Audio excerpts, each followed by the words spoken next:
I think in terms of like amount of content, we're probably about the halfway mark, somewhere around there. But it's only gonna get harder and the races get longer, so I don't know. I don't actually know.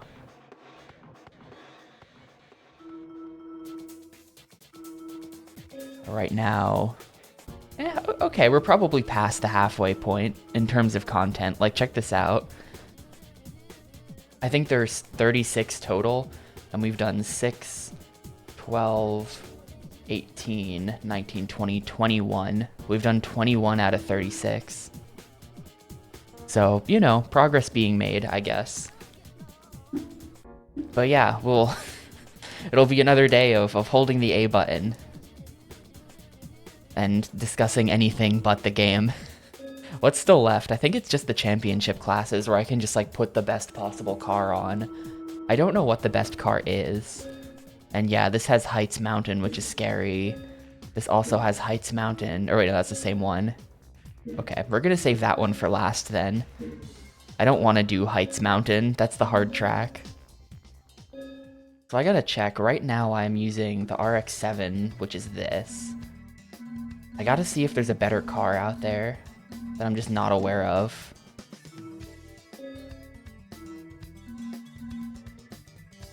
The Lancer's pretty good, but not quite as good on the acceleration, or on the top speed.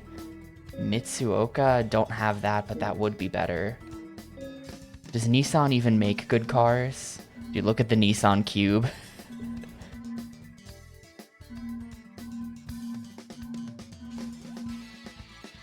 Yeah, these cars would be better, but I don't have them.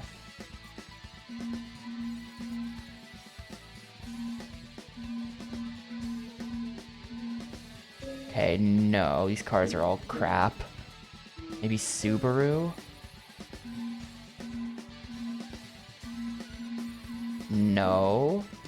Suzuki? Suzuki only makes 2 cars and they're both memes. Okay. Thanks for nothing, Suzuki. Yeah, I know, I haven't started playing yet. I'm just in a menu. I don't have that car. Maybe... Wait, was I just in the Mazda menu? Yeah, nothing better in Mazda. Oh, hold up. This is way better. This is way better. The Honda NSX. I've never even heard of this before, but we're going Honda NSX. Easy. This seems like by far the best car that I've got access to, and then I think I have to go equip it with all of the crap as well. Let me take care of that. Get my stats up even more.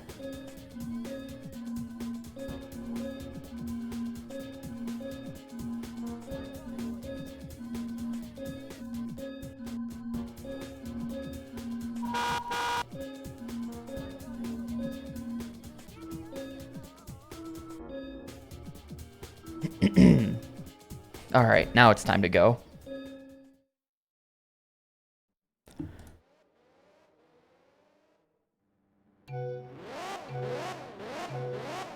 Yeah, this game is basically like...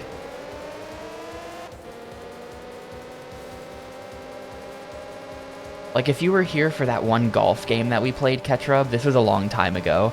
This was like 200 games ago or something. And I can't remember the name of it, but there was a golf game that took like 15 hours. And it was just 15 hours of playing golf. I don't think this will be quite as long as that. But this has the same vibe where it's just like, alright. You know, there's only so many tracks, but you're gonna race on those tracks. Over, and over, and over. Yeah, Swingers Golf, that was it. The golf game really didn't get more difficult. This game will. The game actually has gotten more difficult. So there might be some retrying and some game overs and whatnot in this one as well. But yeah, the racing will continue. I didn't think the game was this long. I probably still would have added it anyway. But I didn't think it was this long when I added it.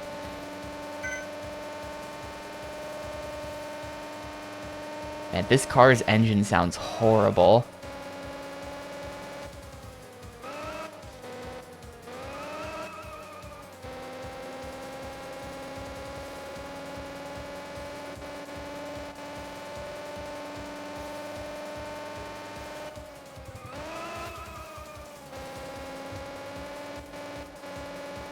We're going to be driving this thing a lot today, too, probably, so please enjoy the wonderful sound of this awful Honda.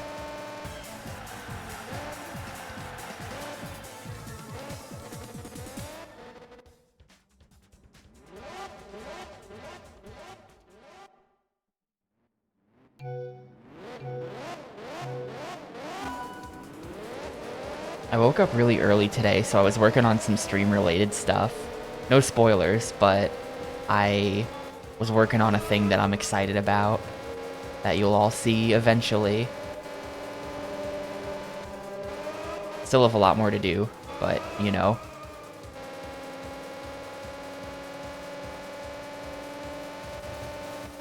Gamecube thing related stuff.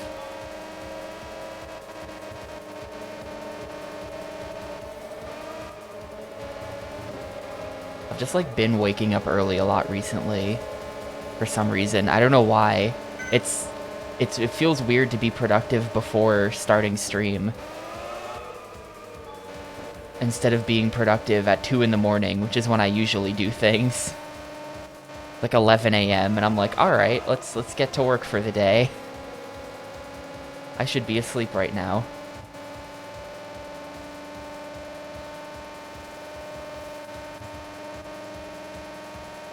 I think I've been broken into being a normal person by all of the stuff I've had to do recently. I don't like it.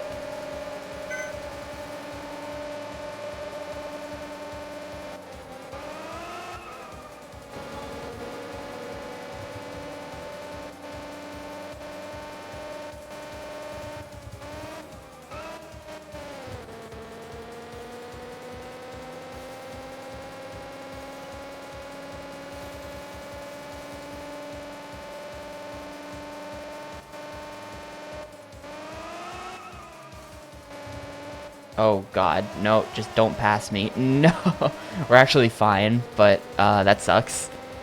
I totally screwed up the last turn.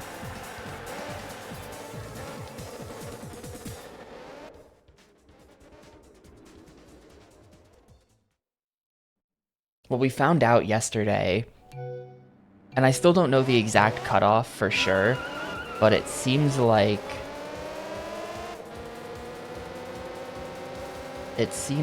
you need to place in the top 3 in a race to move on to the next one. I think it's probably top 3, because top 3 are the only people who get any points.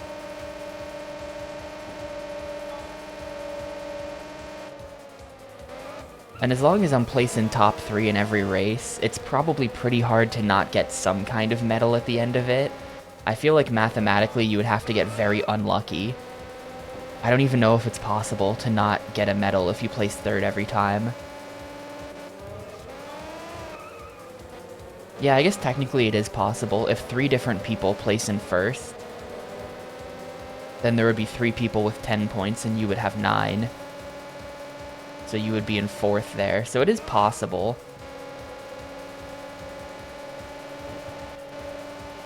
But I don't think that would happen.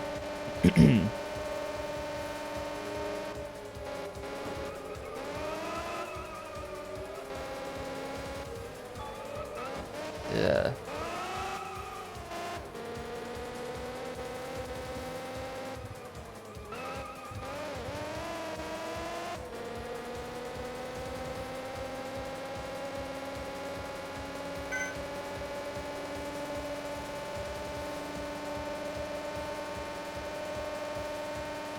Is there like, no, there's no options menu.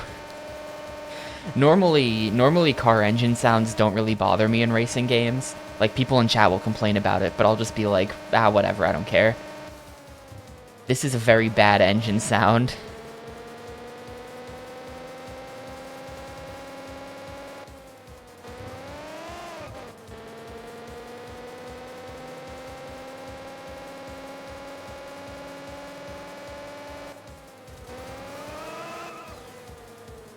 Oh boy.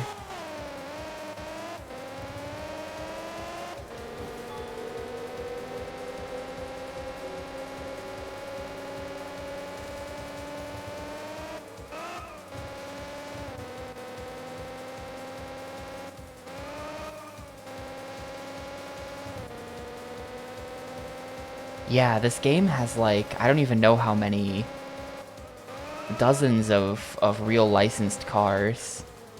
And you can tell that it's a pretty cheaply made game and they were still able to get all of the real cars. Somehow you can tell this game was not made on Gran Turismo budget.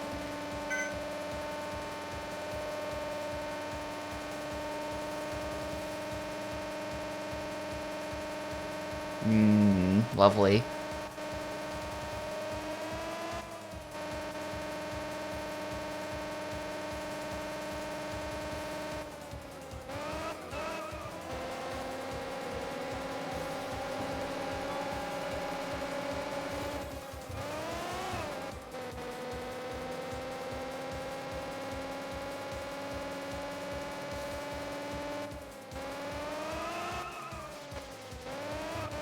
Alright, that's honestly better than last time.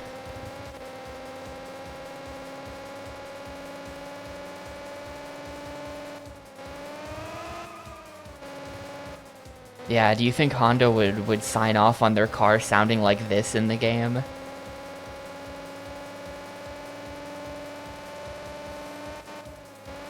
This will make people want to buy a Honda. It sounds like this. You have to listen to this whenever you're driving around.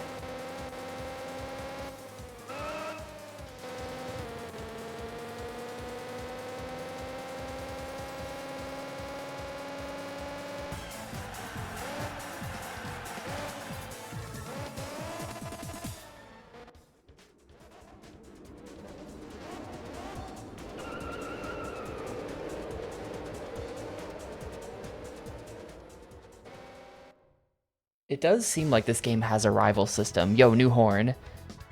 It does seem like the game has a rival system. I don't know what happened that one time when the next best guy had like 5 points overall. Gotta check the new horn. The Horn G. Ugh. Damn.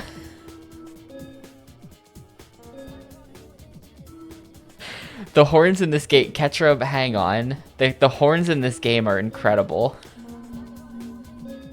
Previous best horn was this. There's also this one, which I like a lot. And now we have this.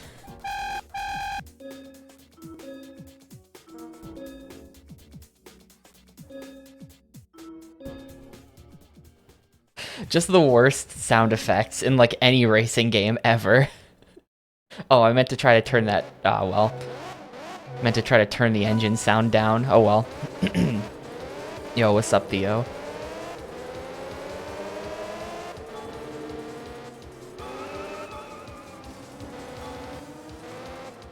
Yeah, their different weather conditions are day, evening, night, which are weather.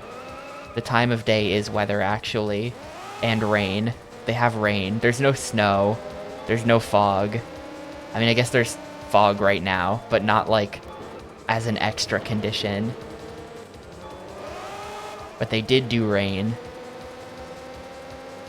Yeah, well, maybe car horns just sound like this in Japan, and none of us know. Because none of us are Japanese.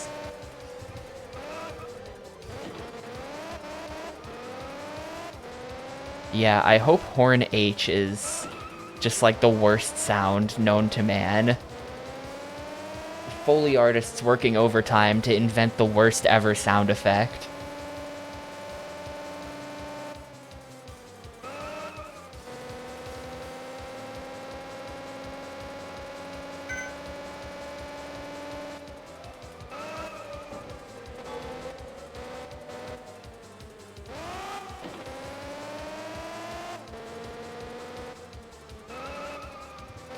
I think they've been making harder tracks as well. I feel like when I used to drive around in the city, it didn't used to be this hard. As far as, like, the amount of tight turns you have to make. Oh, shit. Okay.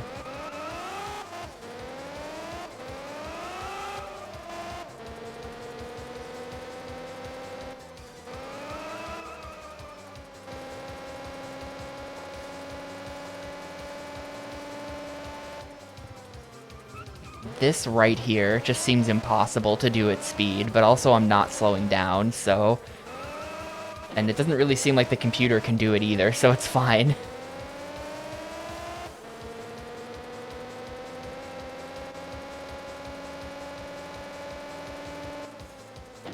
I was reading chat.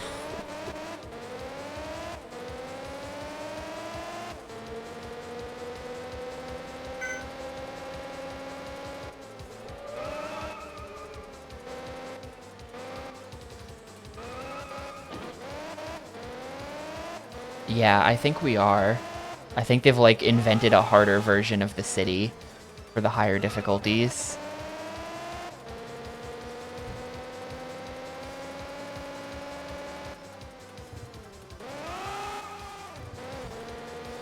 Look, I don't do this when I'm driving in real life. I'm actually a very safe driver.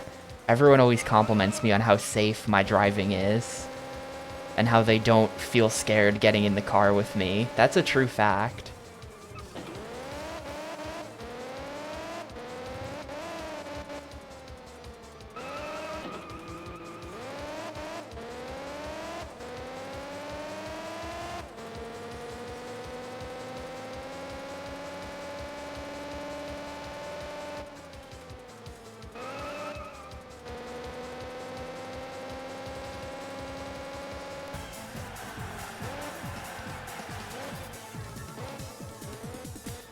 Who's the dangerous driver they're comparing me against? The rest of my family, in this case. And all of my friends as well. Like, whenever I'm driving somewhere with friends, I'm always the one who's driving. Because they don't trust each other otherwise.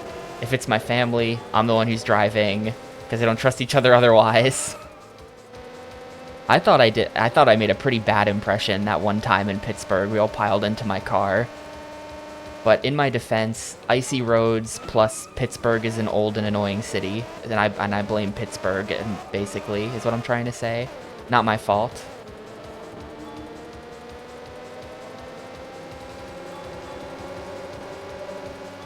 I'm thinking about becoming a professional driver for, like, bank robberies.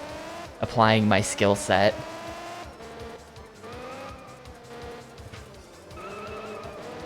Don't tell anyone, though. I wouldn't want to get caught. Well, at one point, you can tell that this keeps me up at night. I think about it sometimes.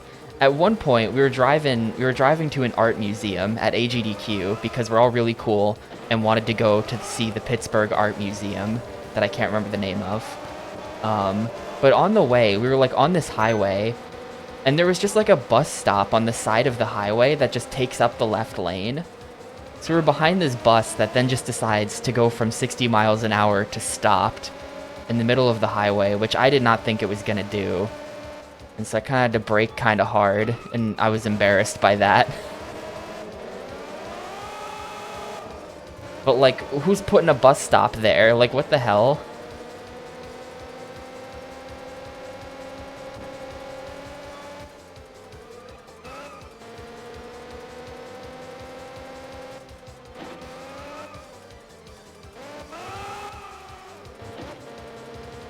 Look at the layout of this track on the map.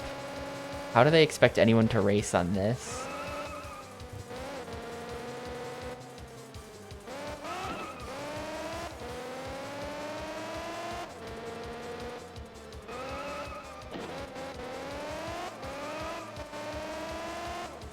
Oh yeah, I will be calling it Drive 3R the entire time, don't worry.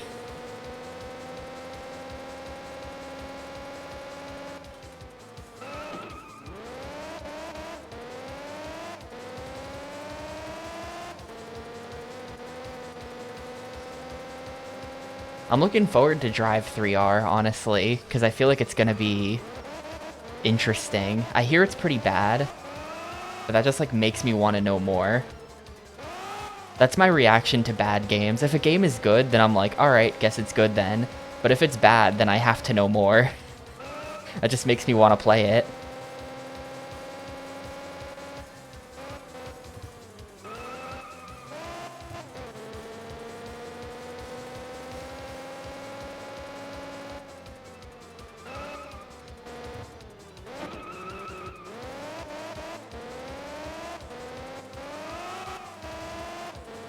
Look at how far ahead I am because the computer can't drive on this either. Everyone's just smashing into everything. I don't really know the reason why it's supposed to be bad. I just know that it is, and that's what makes it mysterious and interesting. It makes me think that it's probably like bad in an interesting way. Like boring bad is incredibly boring. But bad in an interesting way is like super worth it. Case in point, got to watch PMC Trilogy play Super Paper Mario recently, and I feel like that game is bad in a lot of really interesting ways. Currently watching SG4E play through Final Fantasy 13. I think that game is bad in interesting ways.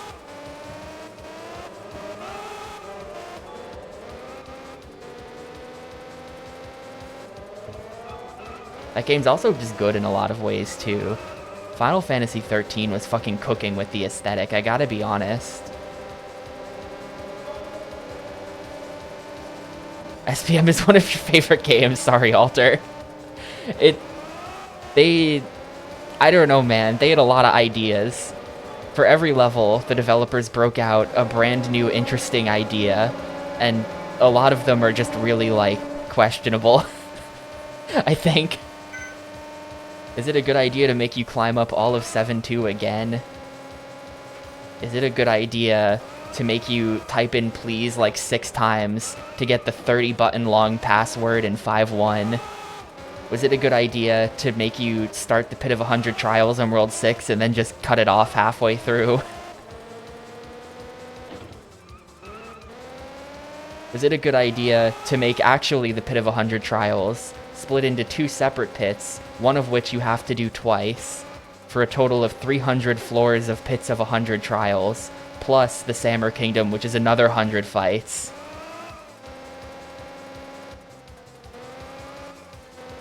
Just actually fascinating. They made some absolute choices.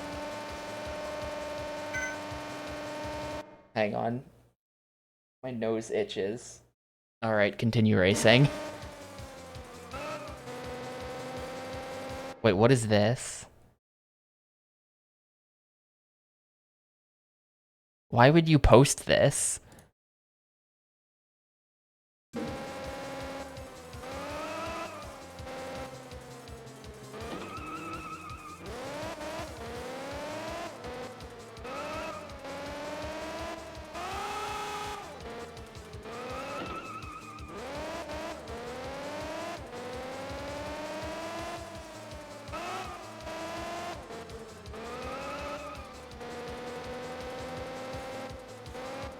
Yeah, that has some real sort of ancient meme energy to it.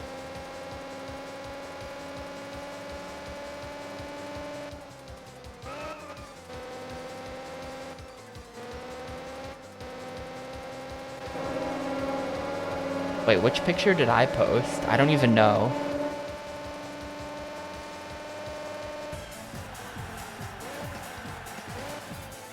They did literally call a game Sonic X Shadow Generations.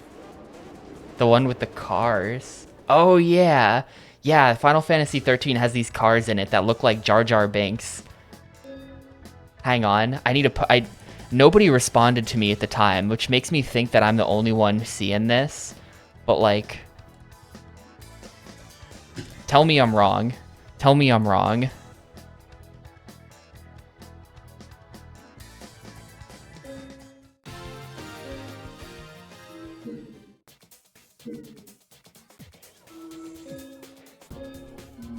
The middle tune. I'm not wrong.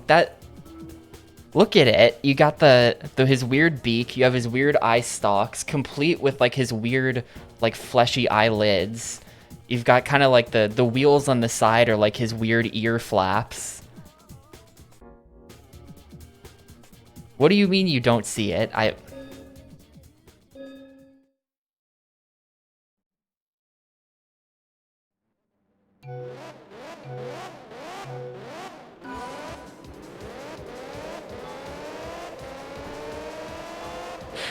I don't know why, but it immediately stuck out to me. I'm just trained to see Jar Jar in things.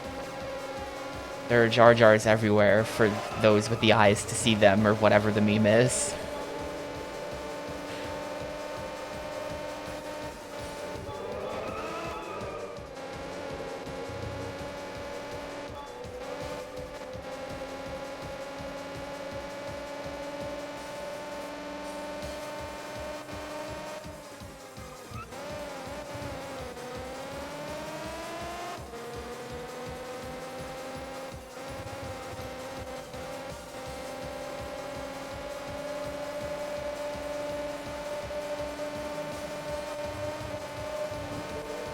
Oh man, that car's like right there. This is going to be the hard race, by the way. This is the last cup before we go to the last difficulty.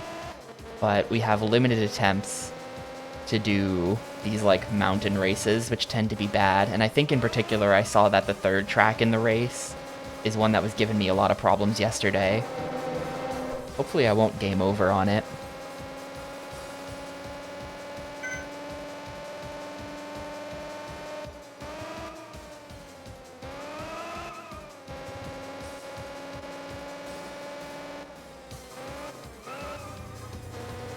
Yeah, this game does have limited retries. It does the Mario Kart thing where, like, specifically, like, the Mario Kart, like, SNES and N64 ones, because they stopped doing it after that, where, like, if you don't place in the top something, they just, like, don't even let you move on.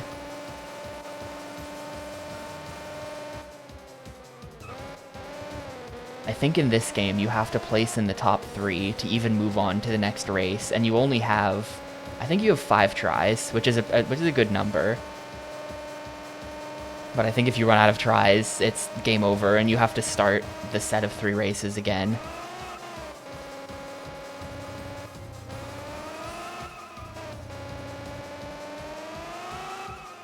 What would be really great is if you just then moved on with 0 points from that race. I'd be okay with it doing that to me, but I think it's gonna make me start some stuff over. Probably.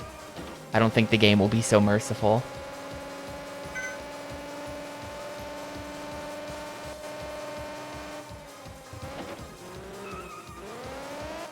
Ugh, suddenly massive lag.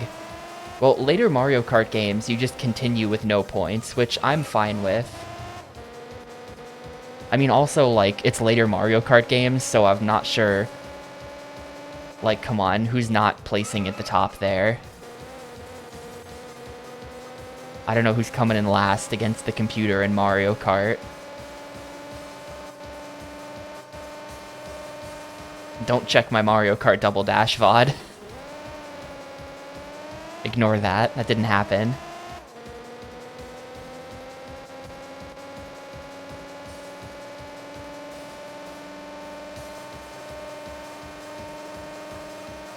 Also, hi, Muck.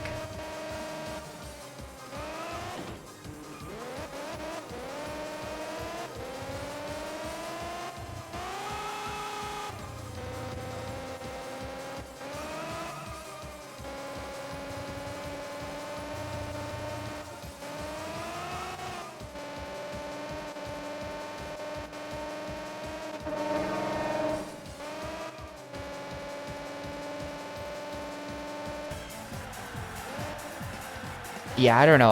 I did kind of bad at it. I did surprisingly bad at it when we played it for Gamecube thing. I didn't really... I, like, did play a little bit of Double Dash as a kid, but only at friend's house. I didn't have the game. And mostly... Like, if we were playing a multiplayer game at a friend's house, it was gonna be Melee. I don't care how much they beg me to play something else. Too bad. Time for Melee. So really, like, the Mario Kart that I played a bunch of was Mario Kart Wii. I cannot be defeated in Mario Kart Wii. I'm unstoppable.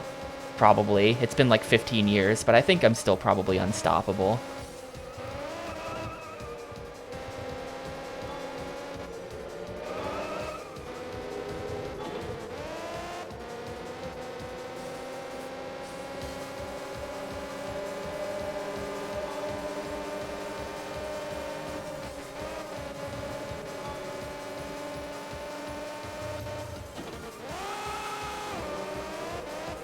Crash Team Racing, but I've never played Crash Team Racing. That's like a big gamer blind spot for me. I've never played CTR. I've only played the GameCube Crash Racing games now, which are definitely not better than Mario Kart. Like, Crash Nitro Kart actually has some interesting boost mechanics going on, but no, it's still bad. But yeah, I know people love Crash Team Racing. So someday I've got to play through that. Wow, look at dead on, like, perfectly tied to the frame. Going through the finish line there with the other guy. Plus 0.000.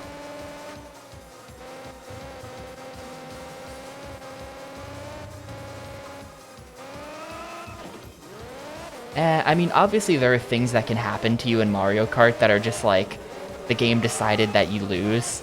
Like, if someone pulls a blue shell out of their ass at the end of lap 3, that's just unfortunate. And in general, like, red shells are probably going to keep you from getting too far ahead of second. Not necessarily, but maybe.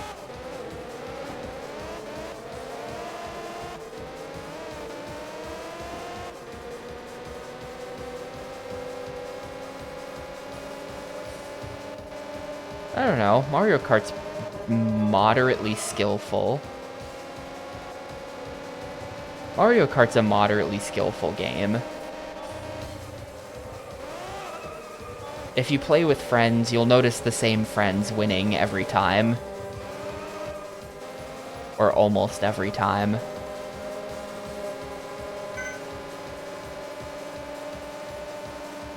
Hey, Ozzy.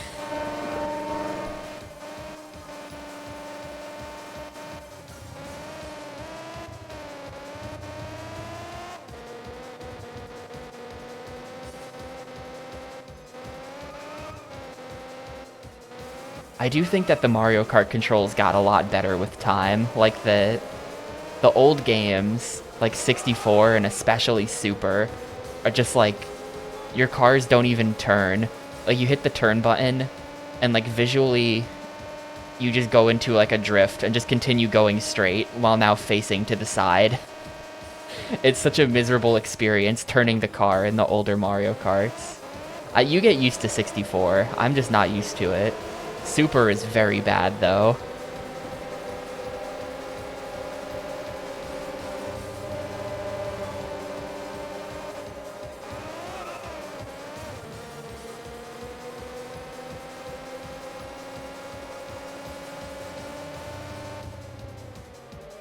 And nah, I've never played the Blur games. I really didn't play too many. Blur is like a... That's like a PS3 360 era racing game, right? I really didn't play too many racing games at the time.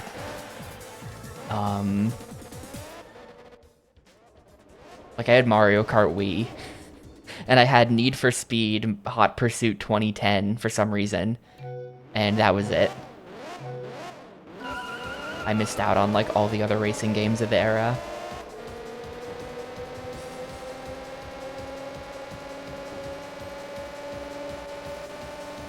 Oh yeah, and Wipeout HD. Banger game.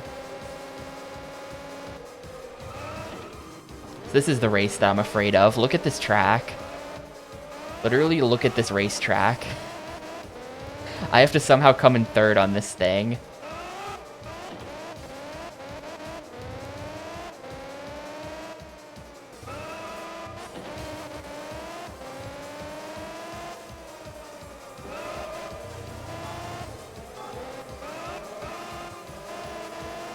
Oh, I do have the best car here, probably, which helps.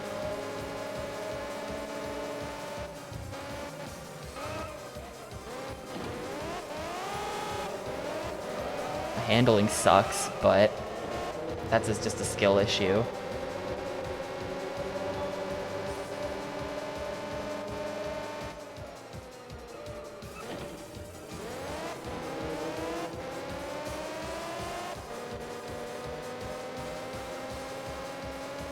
Get the PC version on my abandonware. It's crazy how it's crazy how people think abandonware is a real thing. People, there's like some arbitrary class of games that people are so much more just like open about pirating, and they're like, oh, it's abandonware, bro.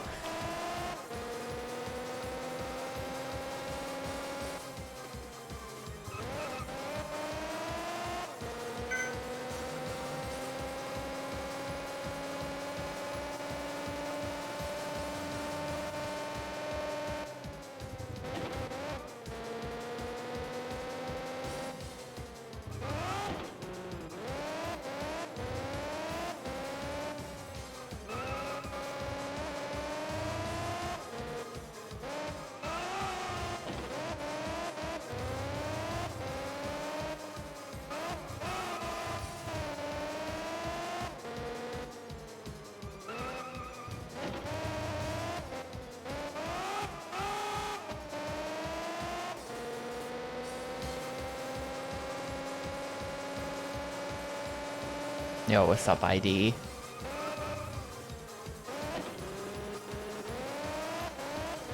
Dude, I was reading the mystery tournament Discord yesterday. I just like clicked in every once in a while. I like to see if anyone's posted anything in the game dev channel, because everyone there is way more impressive than me. And there's some guy in there trying to get his game in the next mystery tournament who had like just joined the Discord. He's like, I have the Steam keys. Who do I give the Steam keys to? And everyone was pointing to ID. I just thought that was kind of funny.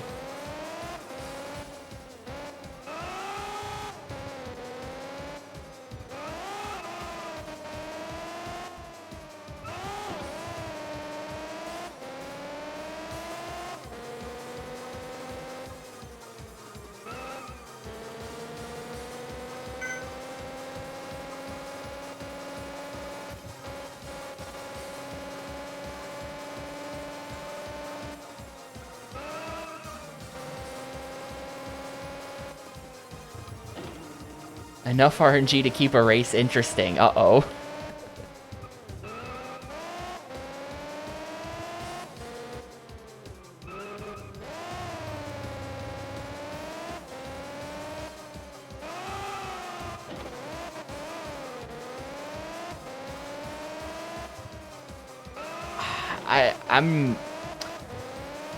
You know, I'm not seeing a fox at all. I am seeing the GDQ mascot. Like a stylized drawing of the GDQ mascot's head in portrait.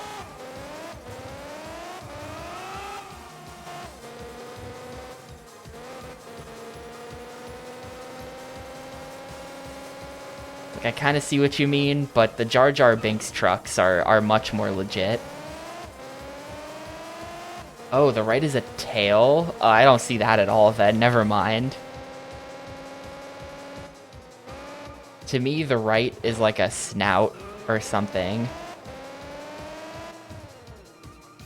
And then he's got like hair, and he's like looking to the right.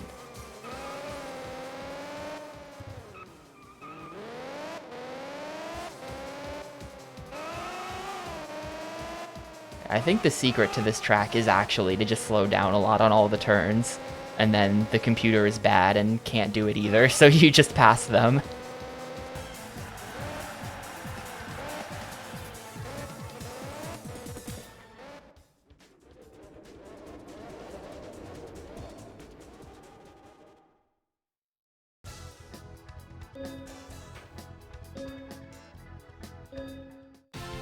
Congratulations. This class was dominated. And let's advance cups of next class. You graduated from high-speed class.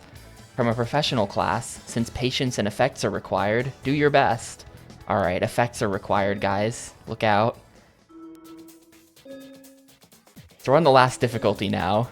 We're making progress. This suspension does literally nothing for me.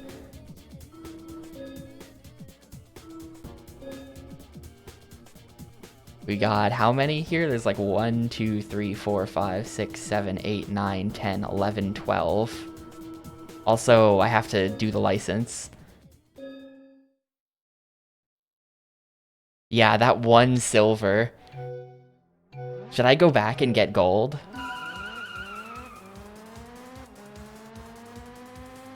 Like, I wonder if I missed some kind of unlock because I didn't get the gold there.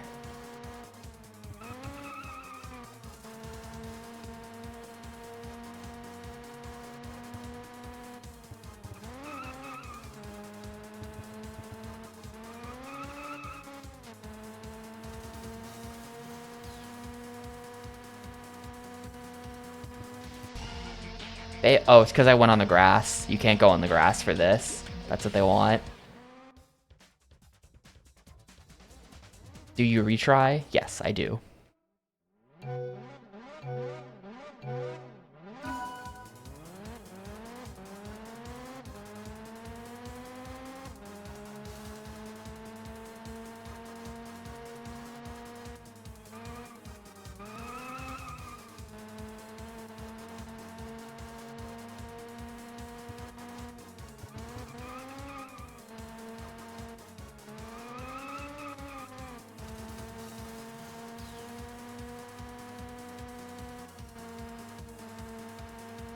I have to like slow down on these turns. The game's got me all paranoid of the grass now. I don't like it. This isn't how racing should be. We were talking about this once during some racing game where I was asking why in real life racing there's penalties for driving across the grass. And nobody could provide a very satisfying answer to that.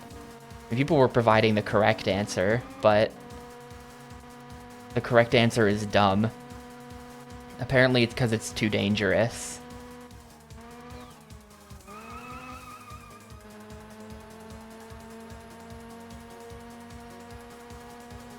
And I don't mean like, I get that what I sound like is like, yeah, screw safety. I don't mean it like that, but I do mean it like, well then why'd you put it there? I don't know.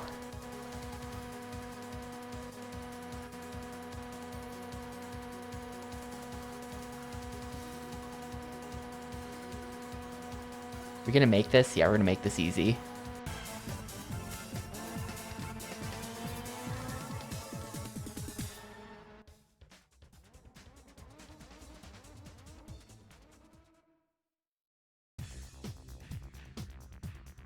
The most teen-sounding question I've ever heard you ask. Listen.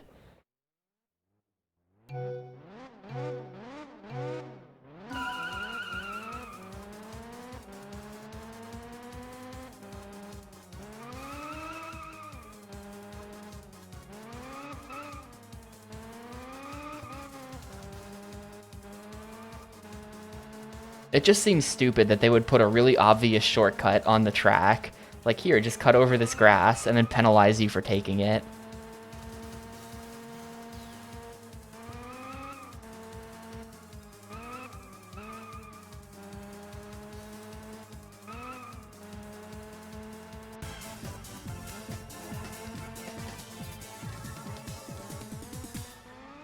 Well, if you're not supposed to go off the track anyway... Put bollards up on the racetrack. Yeah, I guess it's safer than if they just put walls up. I guess that makes sense. But, like, they could have also just... I don't know. Like, made it pavement. Like, there's no need to put something unsafe right off the side of the track. You could just pave over the whole thing.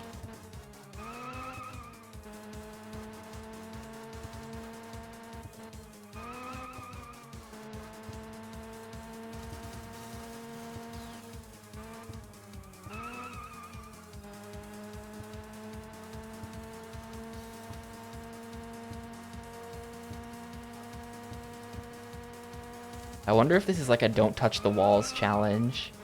Or if this is just like a raw, can you do it this fast? Just, yeah, exactly. My New Jersey is showing. Why not just pave over it?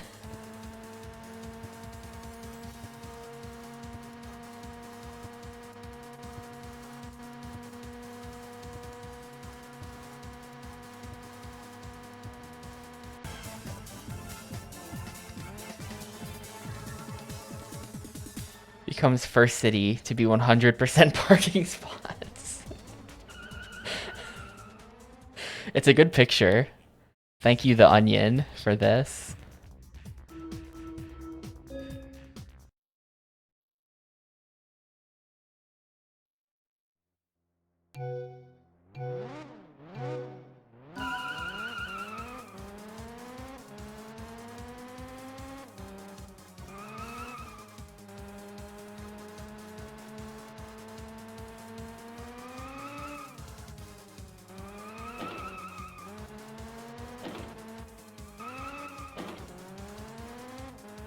I'm sure this is fine. I'm certain this is fine.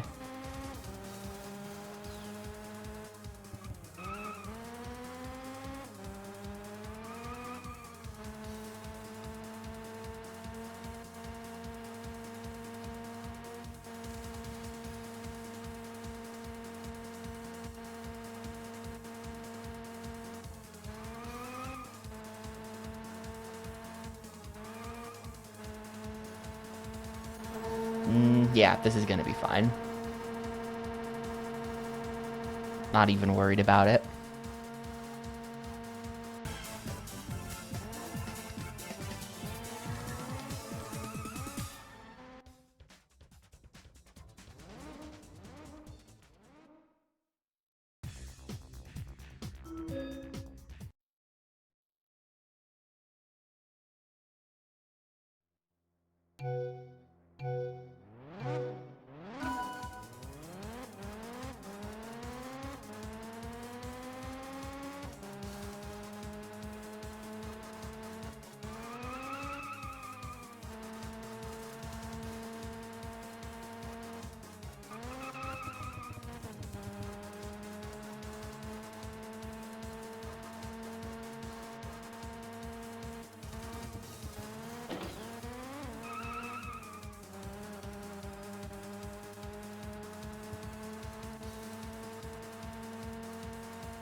Yeah, like the best thing to do is to just totally like lay off the acceleration and just let the turn happen.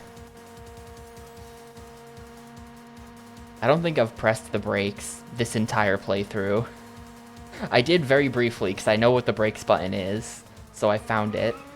But like, no. No brakes, I refuse.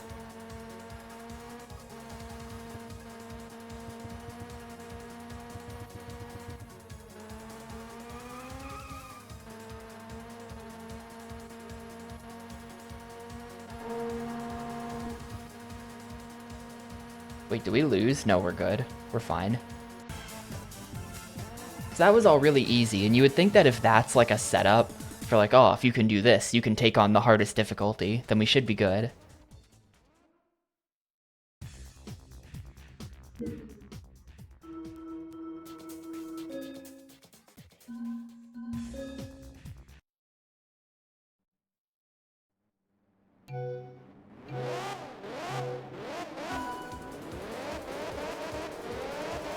Exactly. The blocking is what you have, like if you just don't make any mistakes, you never have to block or brake. You're just always going at the perfect speed.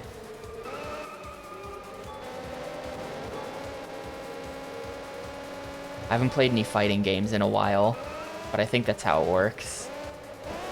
Oh yeah, right, look at that, 3 laps, perfect. I was worried that these were going to be 4-lap races, so good, thank you. Thank you, MTO, for not doing that to me.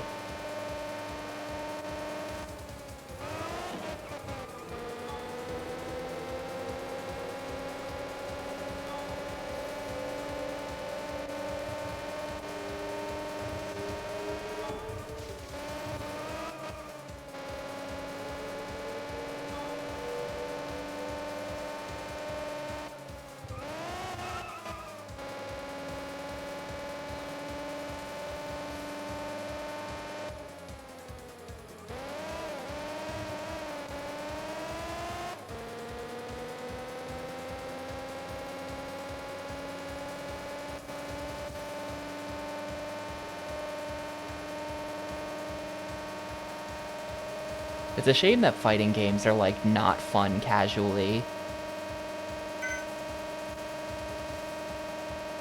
Because they're pretty cool.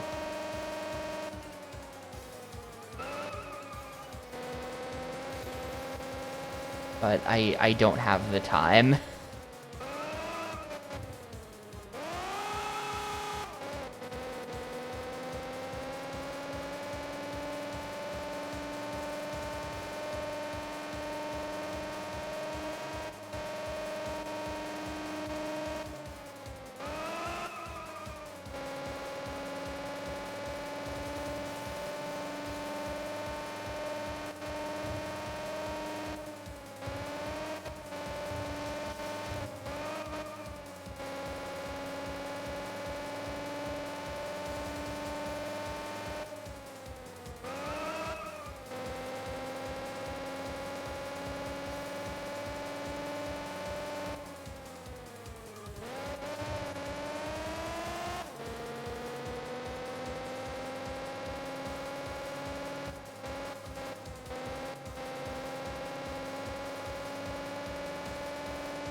Man, I'm 7 seconds ahead.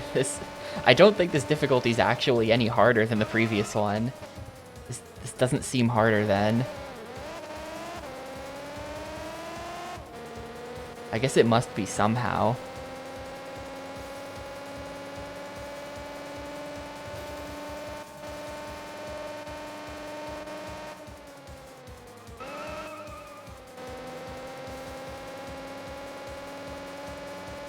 Yeah, I feel like they just cannot. They probably just could not program the AI to be able to do some of these turns. Like, no matter how smart they try to make it, it's just like the AI cannot make the tight turns. And that's not going to change on higher difficulties.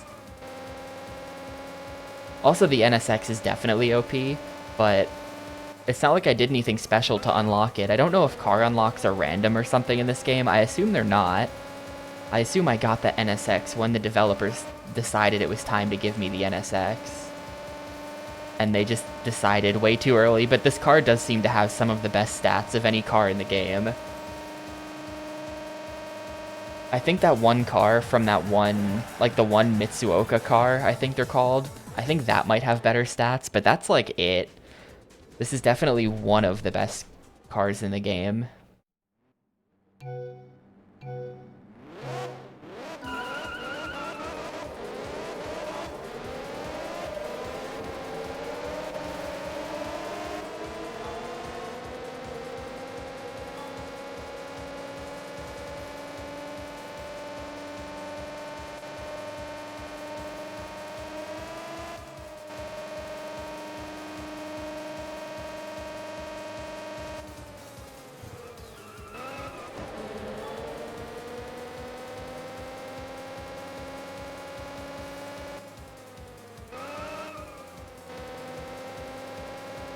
We'll see how the racing goes when they start restricting me to the bad cars, because it looks like barely any of the races are allowed to be entered with this thing.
That guy thought he was smart by braking for the turn, you fool.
Is this the third? I think this is only the second race.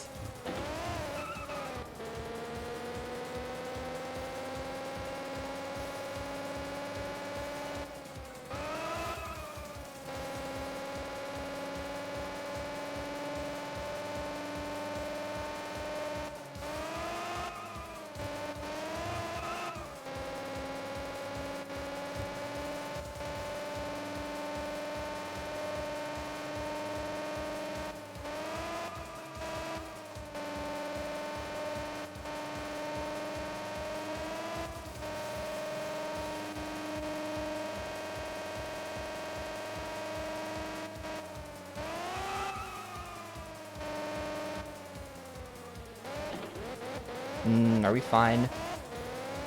We're probably fine. Yeah, we're definitely fine. Even after that, it's still like not even close between me and second place.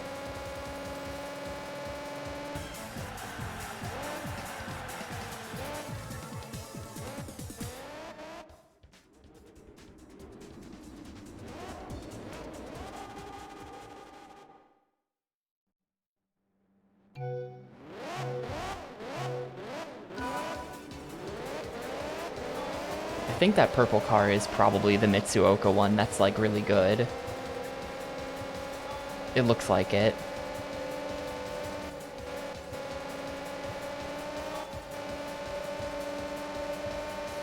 Oh, this track looks really easy. I feel like a track like this might be a problem then, because it's just like the computer is going to be less bad at it.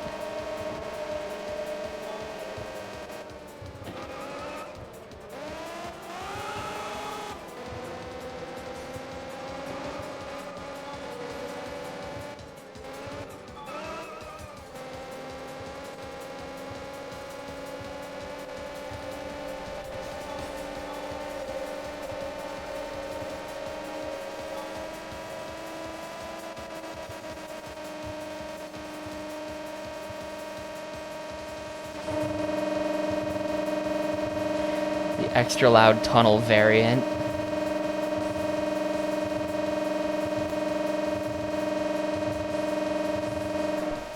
That is really a very bad sound.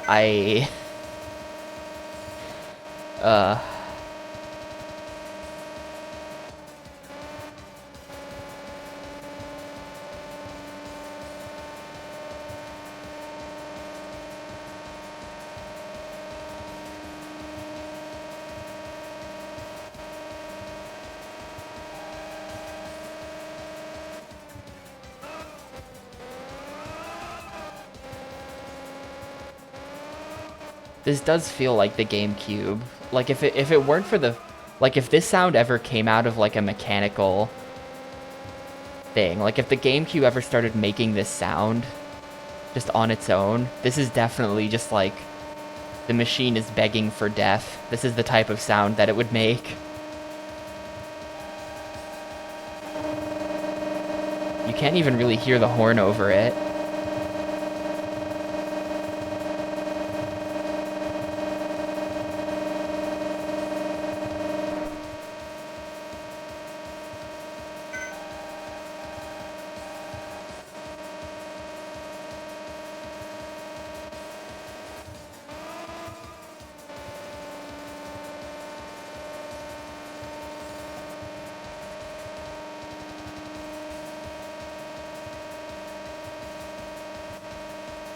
I feel like the sound is like, if you've ever seen one of those videos of someone like throwing a brick into a washing machine and the washing machine just like self-destructs. This is the noise it makes while it's doing that.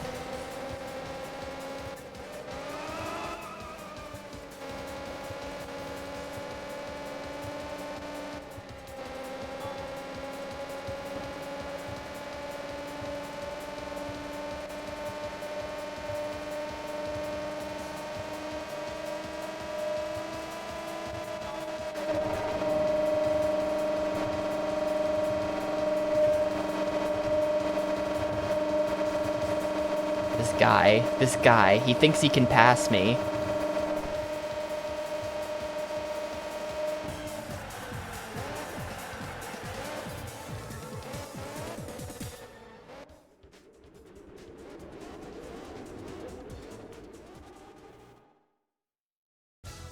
CPU racing. We got a Skyline.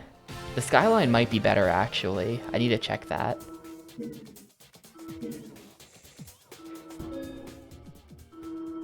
What is it, a Nissan?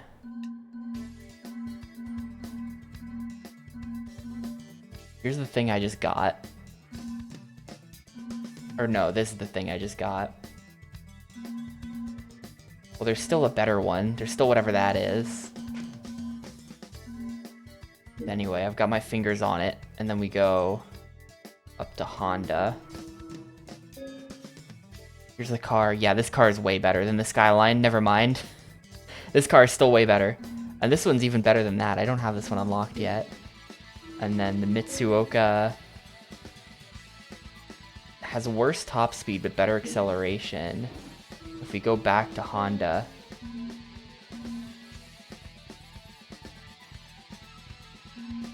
Yeah, it does seem that the Honda NSX is the best car in the game. Or whatever this is probably the best car in the game, but this is the second best car in the game.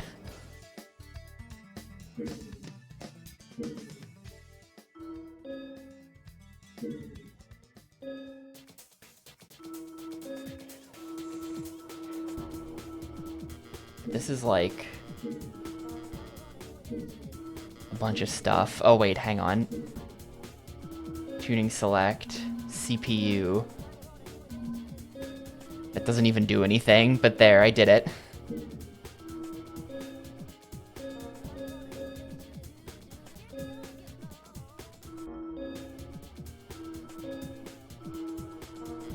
Vintage car.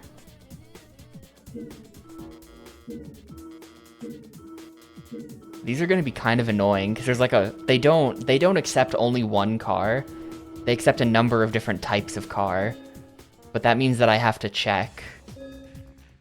That means that I have to check the stats of all of those cars in that set to see what the best car is. I'd kind of prefer they just limit me to one specific car so that I don't need to bother with that.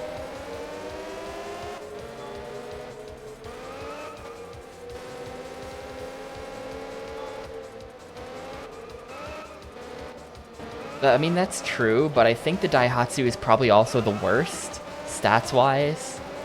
I don't think you want to be racing one of those little trucks.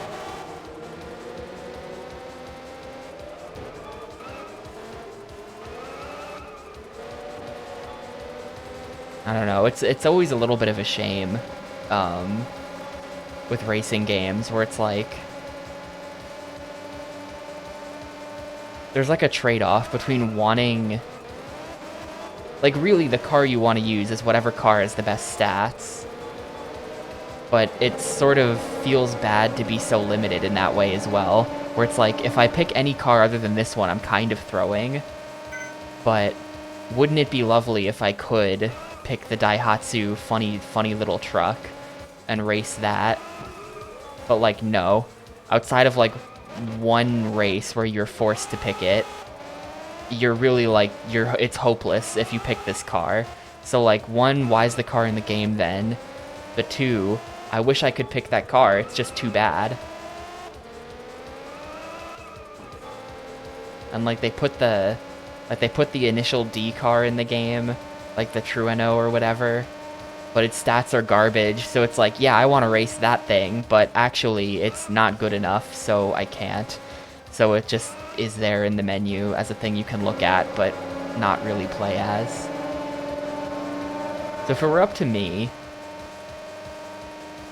you can kind of do this in Need for Speed. I would just let you upgrade. I would just let you upgrade a crappy car until it was just as good as like the best car in the game. So that like you could just get by upgrading like a really bad car. So that you could essentially drive whatever you wanted.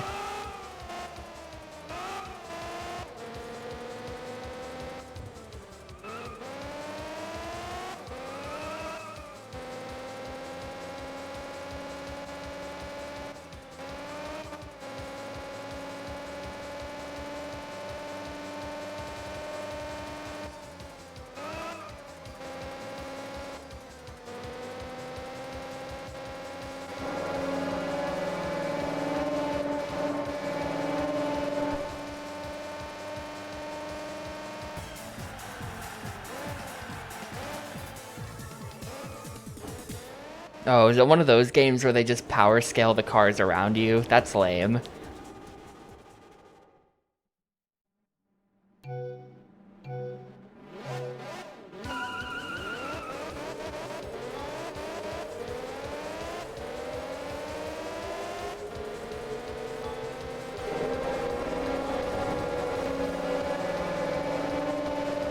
I feel like all scaling, all like that car just clipped straight through me. Thanks, dude.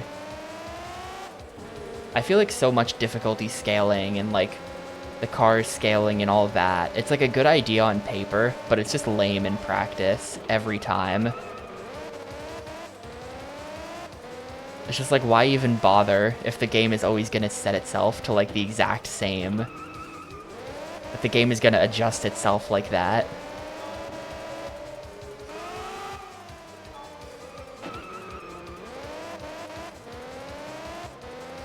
Also, man, this course in the rain is miserable. I'm in dead last. We're gonna have to retry this for sure.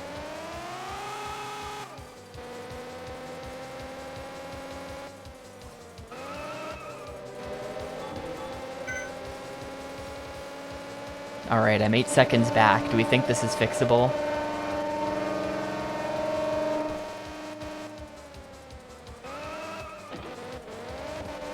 Yeah, the rain is like a hard nerf to my strategy a little bit.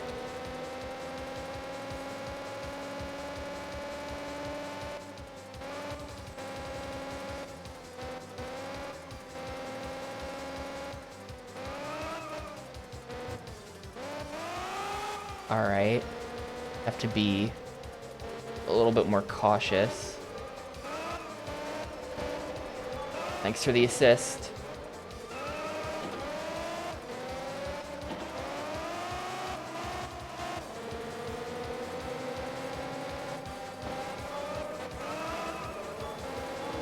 Alright, we're in there, we're in there.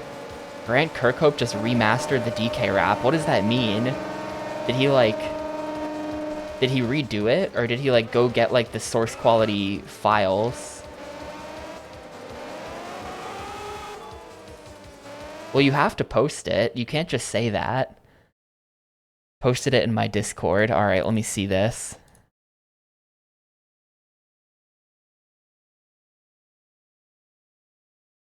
Ooh, just featuring some guy.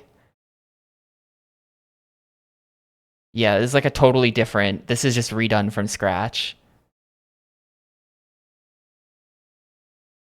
No, this sucks. I'm out. I'm out.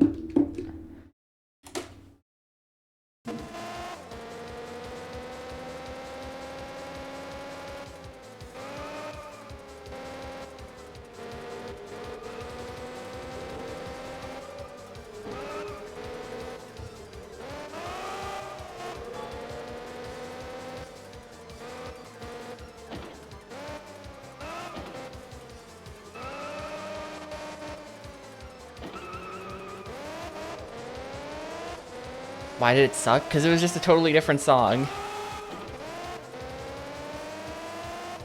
I don't actually care about some guy rapping about Donkey Kong. I care about the DK rap, the specific item.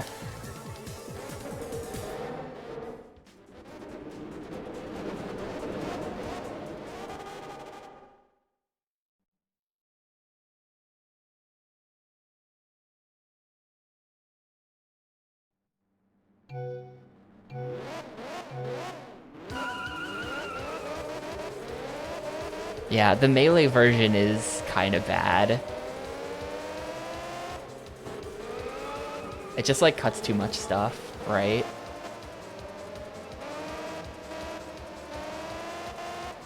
Does the Melee version even have the Lanky Kong verse?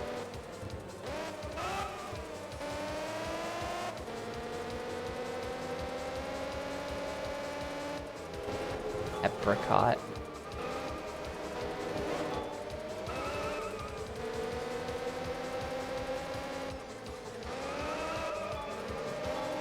Yeah, I think it's something like that.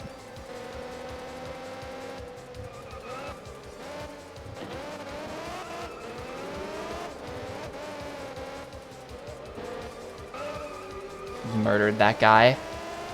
Just pushed him straight into the wall. You're next. No, you're not next. Goodbye.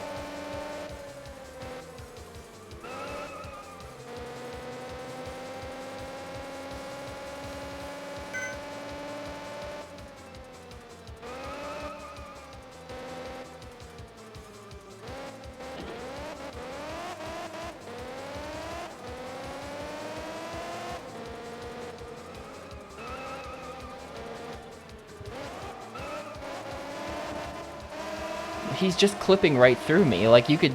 I'm trying to block him, and the game does not care. The game just does not care.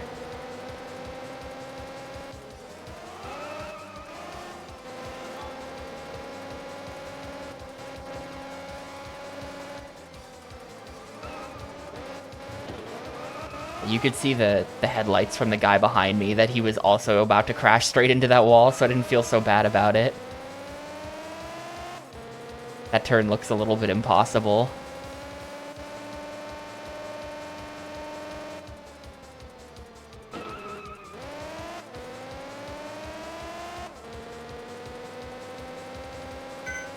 Yeah, from what Gnome said at first, I thought it was going to be one of those things where, like, it's like how people will track down the exact samples used to make, like, the Mario 64 music or something, and then they'll, like, release the Mario 64 soundtrack, but, like, with the uncompressed samples. And it's, like, weird. I thought it was going to be something like that.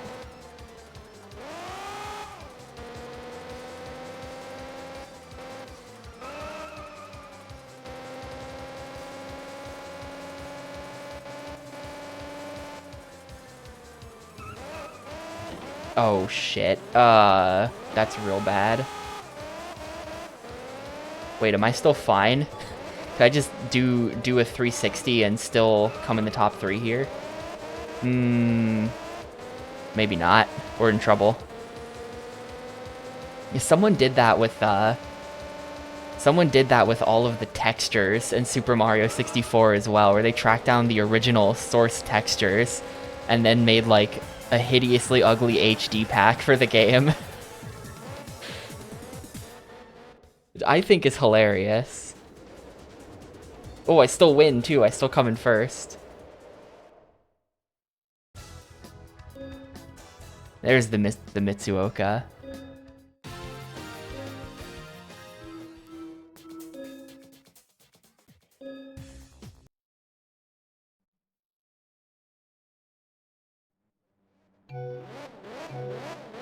Yeah, I think that's the same project. I think that's the same people.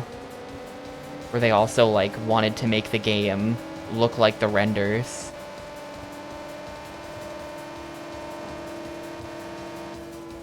Decompilations are truly, like, the coolest thing ever, I think.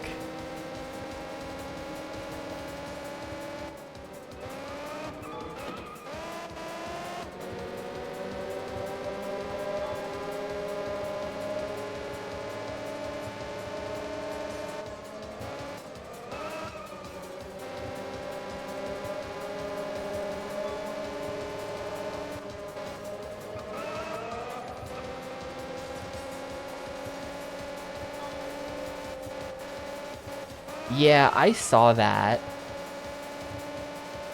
That was, because he released his thing having worked on Majora's Mask, and in the video, like in the announcement YouTube video, he showed it working on Rocket Robot on Wheels as well as probably some other games. I don't know how I feel about that, because it's sort of, I think what he was saying in the video was that, like, because it was some kind of automatic process, like, the source code it produces is, like, still not actually human readable. It's basically just, like, decompiling the game somehow and then recompiling it through some automatic process for PCs.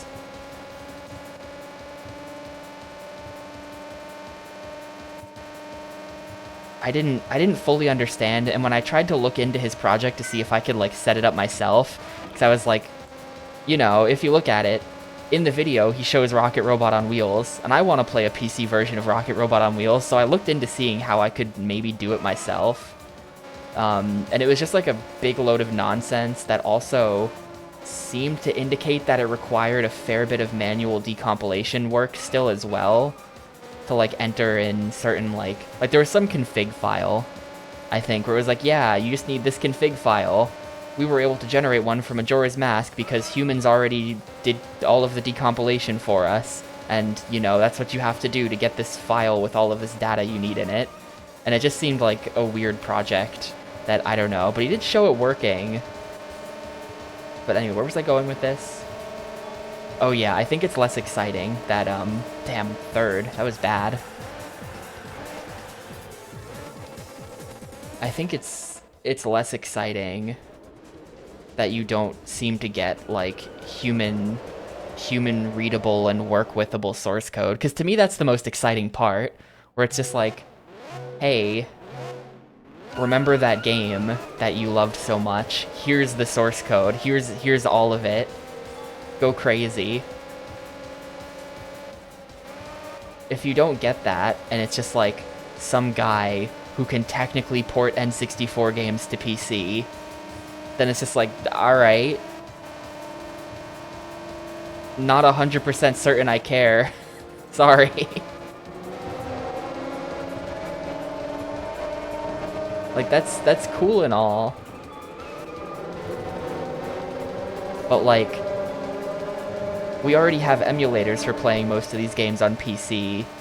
The really exciting porting aspect of decompilations is being able to port it all over the place to all kinds of different systems, and, like, this doesn't enable that.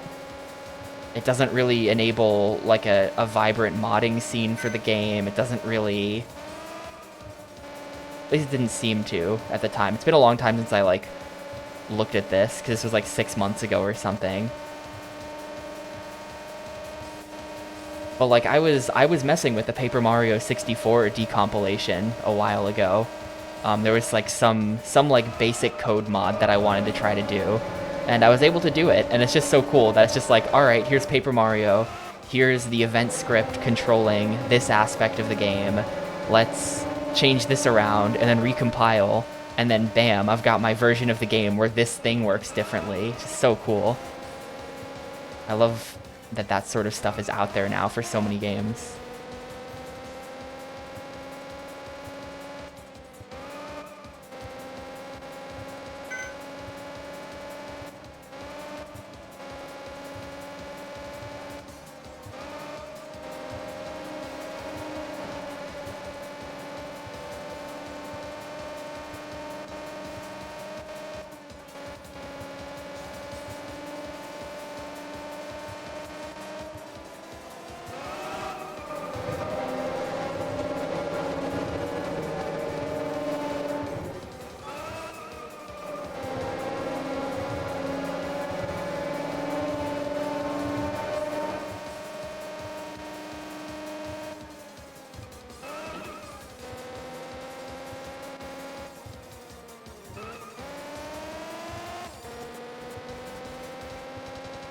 The most obscure N64 game, and it was Mischief Makers? Oh no.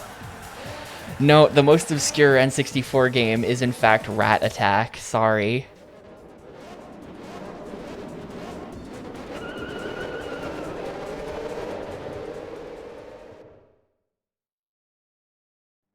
Charlie Blast Territory is a good candidate as well, though. I accept that answer.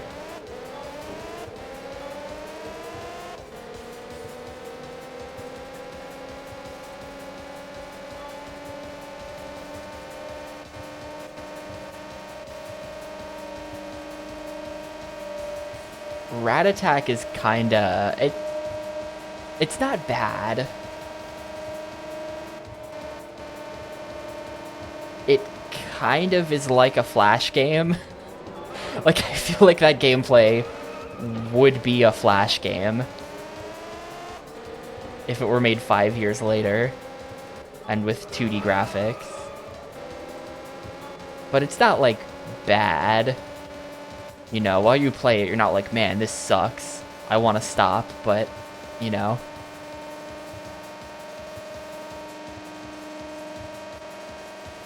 I feel like Starshot Space Circus Fever is also a decent candidate.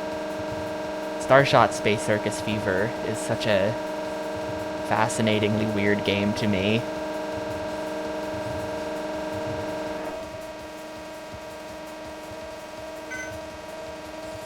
Oh yeah, sorry, could you not hear me over the horrible tunnel sounds?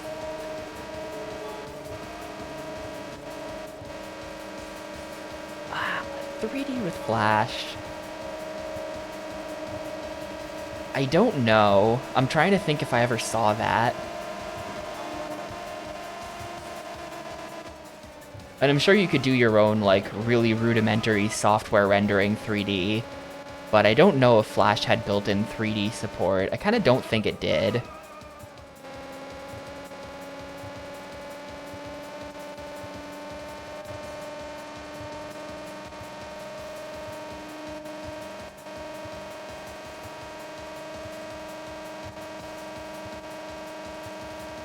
Like, I can't think of any 3D Flash games.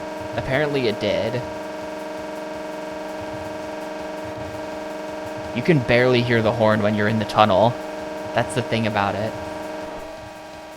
The horn is actually really quiet in normal gameplay. It's only when you do it on the menu that it just makes that awful sound. Some actual racing games that claim to have been built in Flash. Okay, yeah, I could see that.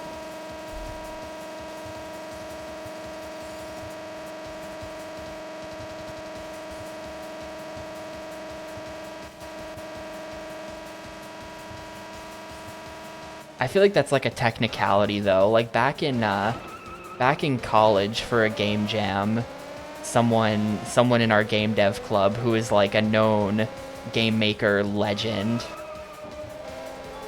did absolutely insane things with Game Maker. In a weekend, he put together a 3D platformer in Game Maker, which for anyone who knows, you're not supposed to do that. So it's definitely like anything is possible, forehead. But I don't think anyone was really making 3D games in Flash.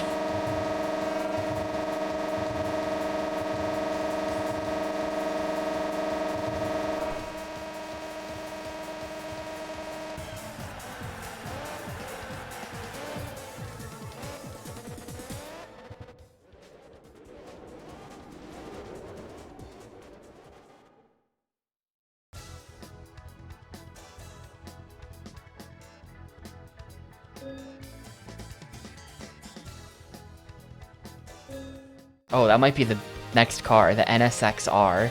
That might actually... We might have just unlocked the best car in the game. Hang on. Car select. Honda. Yes. The NSX-R.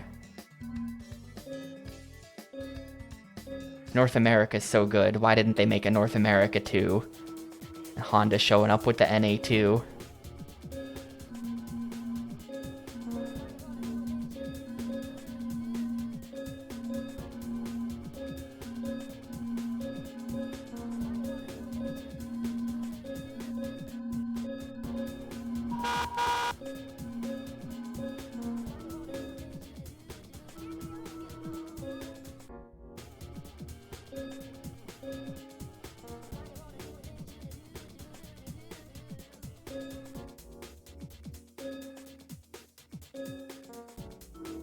Always gotta honk the horn when we're in the menu. It's important to me.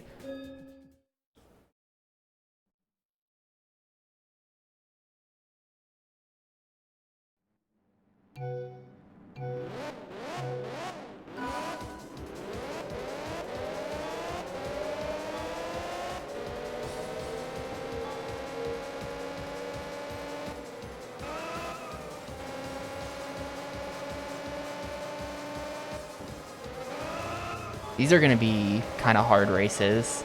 This is probably going to be the hardest of the remaining championships. Or the remaining cups, or the remaining circuits, or the remaining whatever you call them.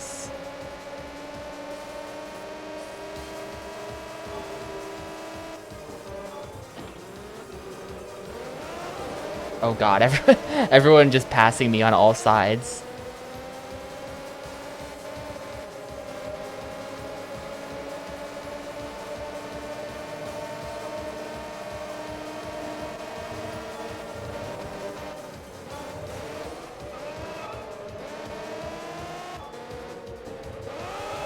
Well, it was my fault. See, we're back at the front. The power of the NSXR.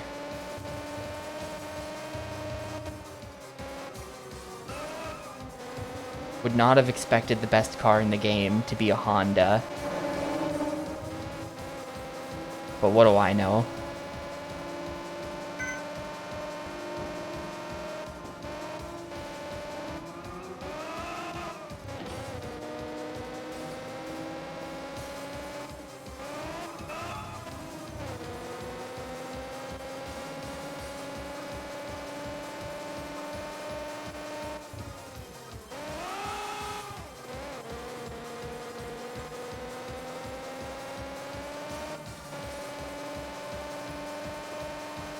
And for the record, what's wrong with Theo is too much SG4E exposure.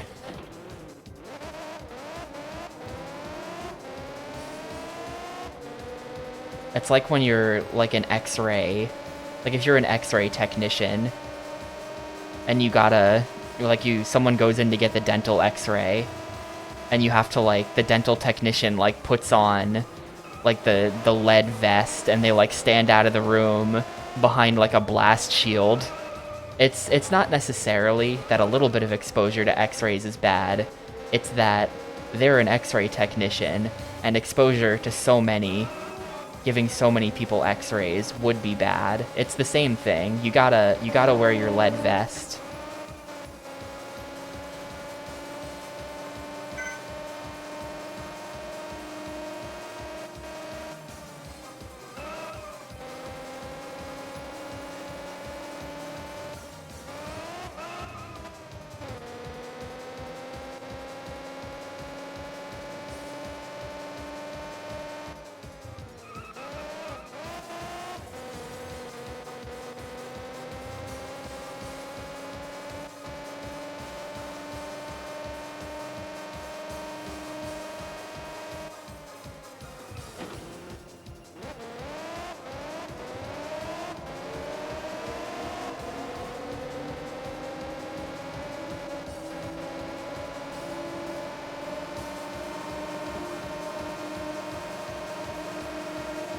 Alright, I killed him.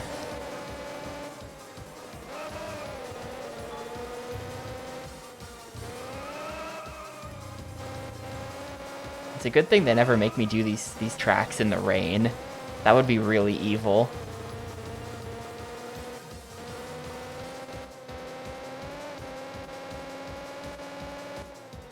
I guess there's still time for them to do that. I'll take second. Anything that lets me move on, I think is pretty much going to be good enough. I'll take that. The Supra Tune. Is the Supra Tune better?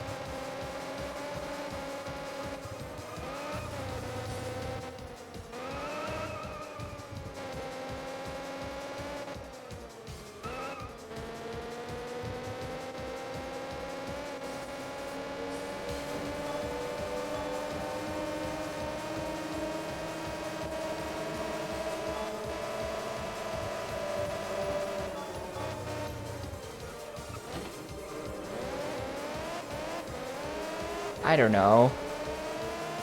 Does that not make sense? I don't know anything about racing.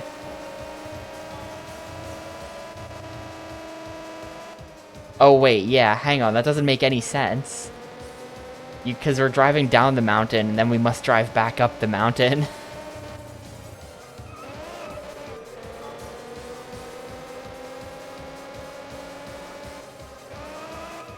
Yeah, hang on a minute.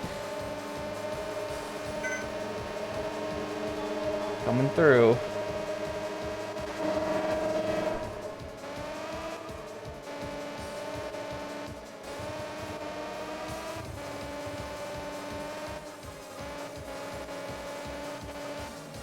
I think there's just not that much of a pitch to this. Like, I mean, first of all, if you're ever on any real roads that exist, why is there a circle? But I think we're just like on some mountain roads. It's not necessarily that we're going downhill and then back up the hill.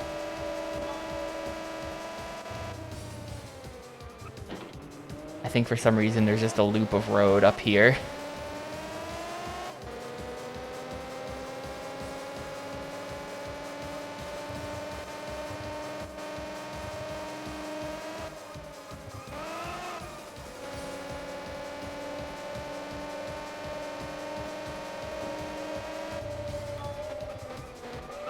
Man, I just gave that guy the assist. I shouldn't have let him get away with that.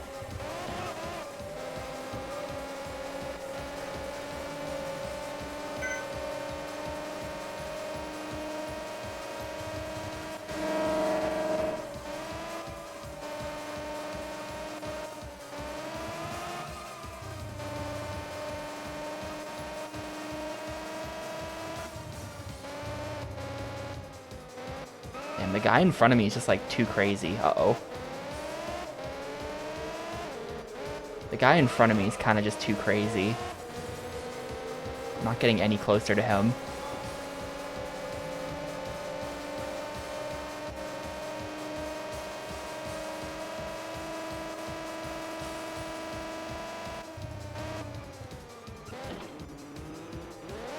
Oh, damn, that guy actually did the... Oh, no. Am I going to lose now?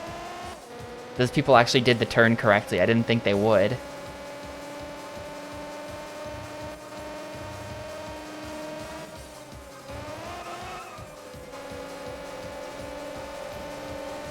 Third.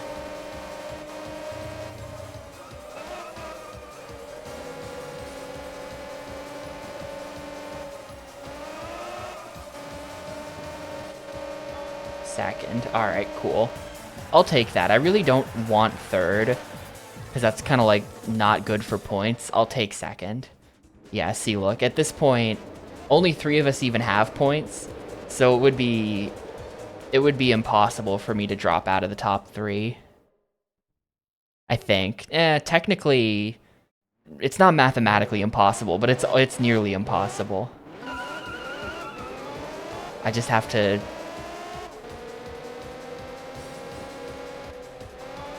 No, it is mathematically impossible, because if I don't place in the top 3, they make me do the race again.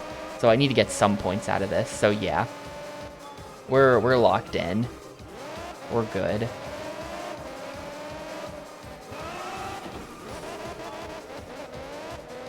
Yeah, this track is ass. This track is really bad. I'm not doing a good job of it here, either. Okay.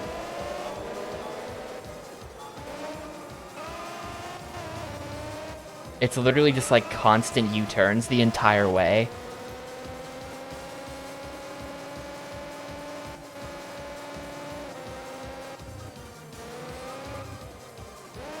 No.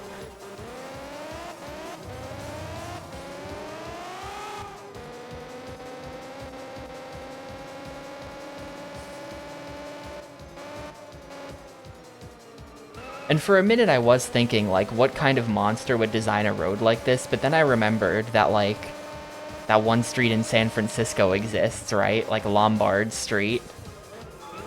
And so it's like, okay, I get it. If the incline is enough, then you do have to be a monster and design the road like this. And actually there's something kind of like this nearby to me, where it keeps switching back on itself like this, because the road is essentially going down the side of a cliff.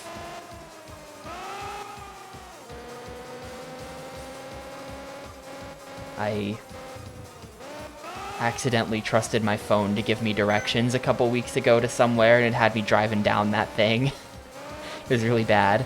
But so, like, I guess roads like this do exist. They're just like a terrible idea. I think if you find yourself designing a road to have all of these switchbacks that you can handle the incline, instead you should ask yourself if there should be a road there. It's the kind of thing where, like, if this is your solution, then maybe you just shouldn't be doing this. Yo, thanks for the raid, Arius. What's up? We're nearly 6 hours into this Japanese racing game that no one's ever heard of. Still probably like 2 hours to go as well, but what up, Arius people? Only 9 games away from being finished with the Gamecube library. Somehow, we saved this for last. Actually, I know how it happened, but don't worry about it.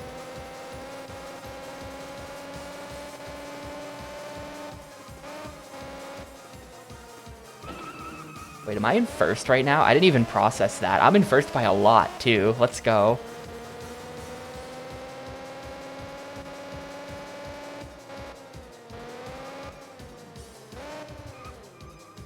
Yeah, just come to a complete stop to make the turn. It's worth it.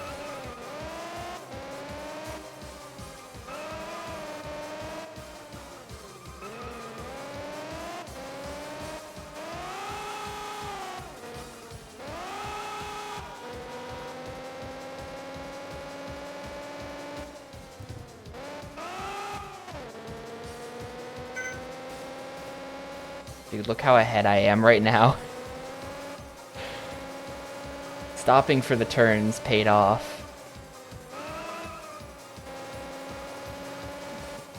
Yo, Yarts. Thanks for the 64 months. I don't know. I don't think the GT stands for Gran Turismo.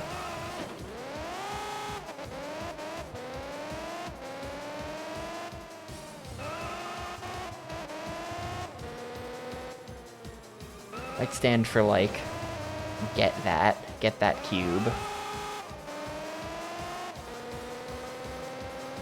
A great time.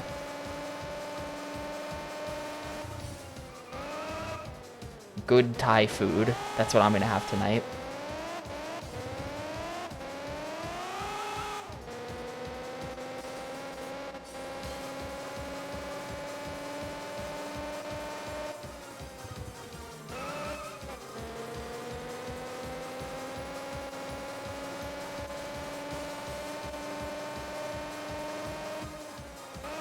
Grand Touring.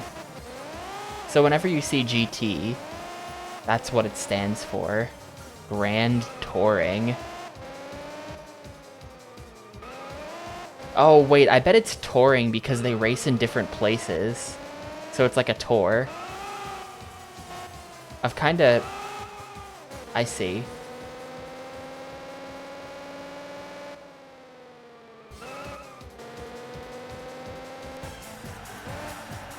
This type of racing is called touring.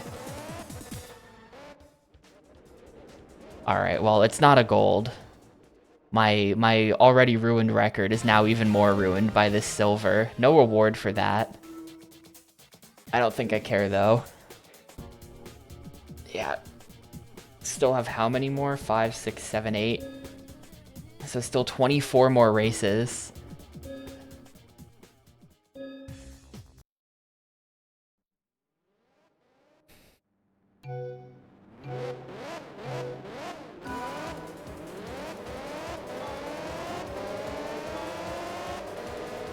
Yeah, well, wait a minute. What's Dragon Ball GT then?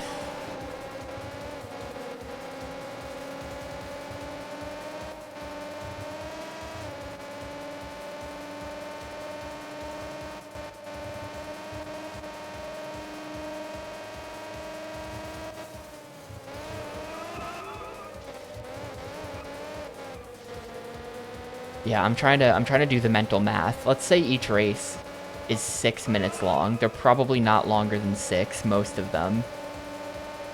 6 times 24 gets us 120 plus 24, so that's 144, so that's 2 hours and 24 minutes more of racing, which would mean a 4-hour stream.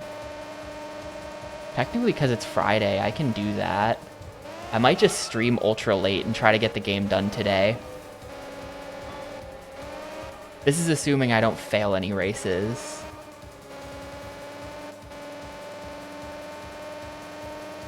We'll see. I may try to finish this up because I don't want to come back to it again tomorrow.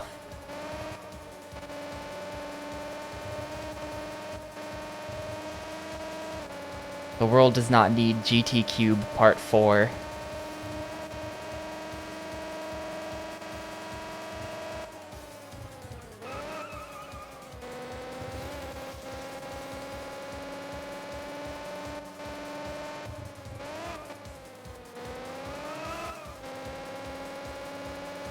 Also, some of these races are gonna, like, 6 minutes is probably a high estimate for the average race length, given that that one just took me 1:48.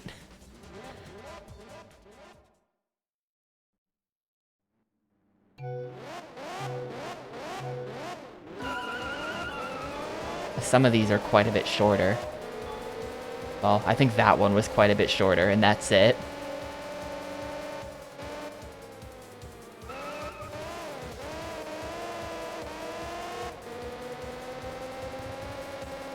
Nah, the Gamecube controller really doesn't... I don't have an issue with the ergonomics of it, for the most part. If a game makes you mash L or R, that sucks. There have been some games where I've had to do that. Looking at you, Men in Black 2. But for the most part, as long as you don't have to, like, really slam on the L and R buttons too much, I have no issue playing hours upon hours of GameCube games. It's not like Guitar Hero or something where I'm fully done after an hour.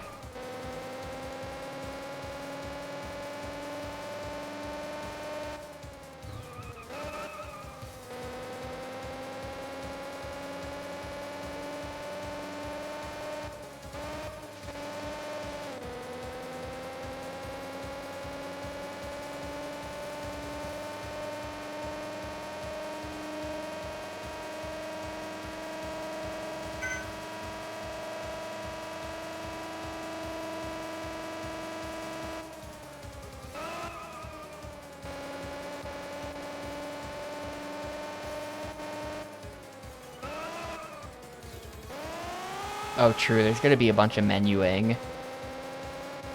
So I have to, like... After this, we're going to have to start swapping cars. I think this is the last set of races that I can do with this car.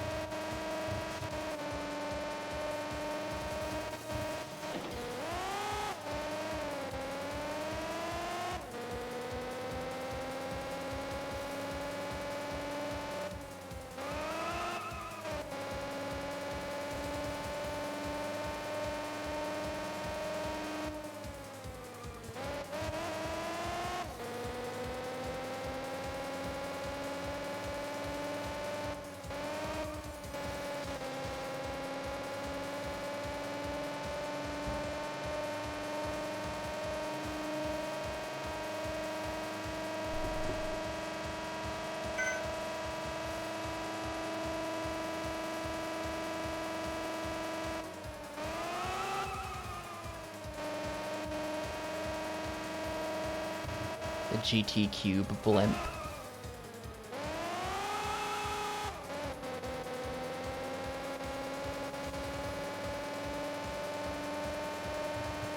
They opened second submissions for GDQ today. Saying GT Cube out loud made me think of that.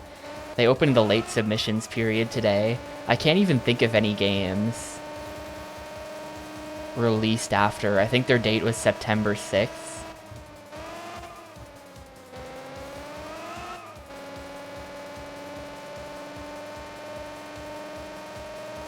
Oh, there you go. There's a big one. Was that really after September 6th? I feel... That just, like... I don't know why. That game just, like, passed me by. I didn't even, like, notice its release all that much. Silent Hill 2 as well. Yeah. That's another, I guess.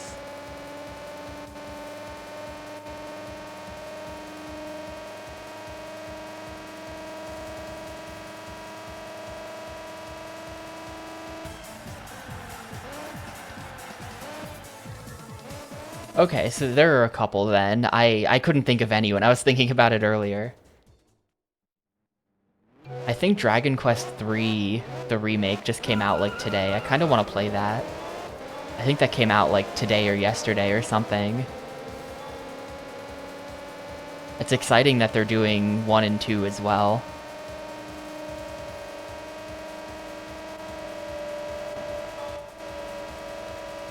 Yesterday.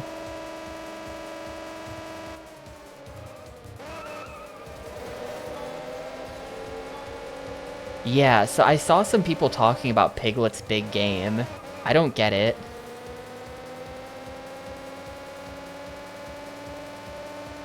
I also just don't remember, like, the things people were posting.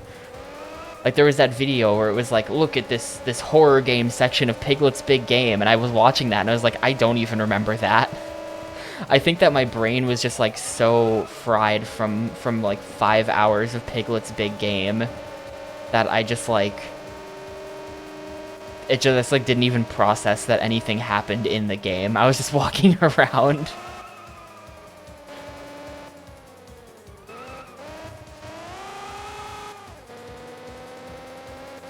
I don't know. If you ask me, it's still Magical Mirror starring Mickey Mouse as the king.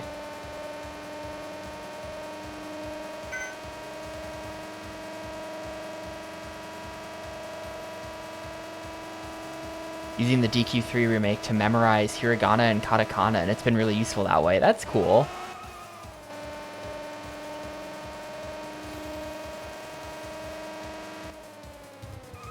That is pretty cool.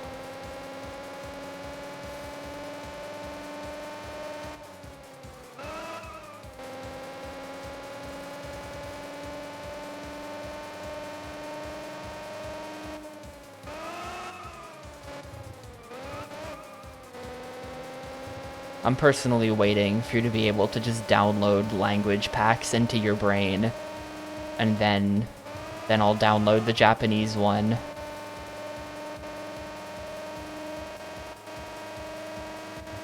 Any day now, someone will invent that, I'm sure of it.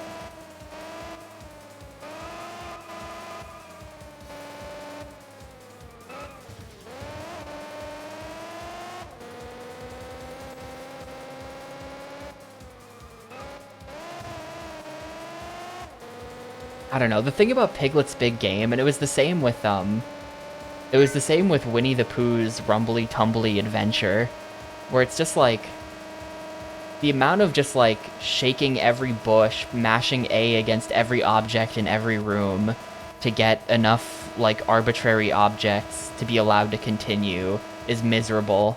It's miserable, boring gameplay. And then on top of that, it has that bad combat where it's just like a Simon Says minigame that you have to play like hundreds of times in a row. It feels like that's a bit of an exaggeration, but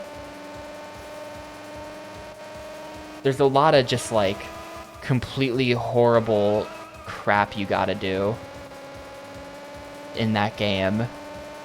It just like ruins any potential fun. For me, at least.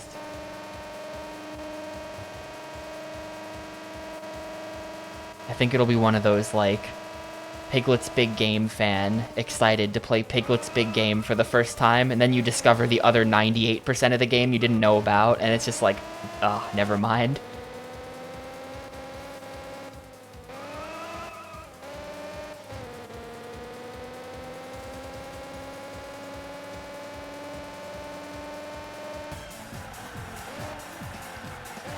Well, I'm already dry and boring, so that won't change anything. That just sounds like me.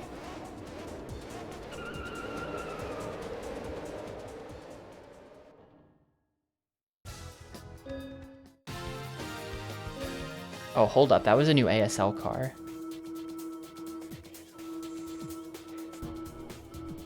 The For Real Party.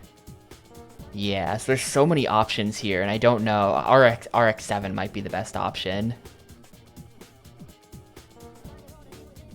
Or maybe the Honda S2000, or maybe one of the Supra Tune. Hold up. The Supra Tune is going to be the best option. What's that thing? It's a Toyota. if I have it.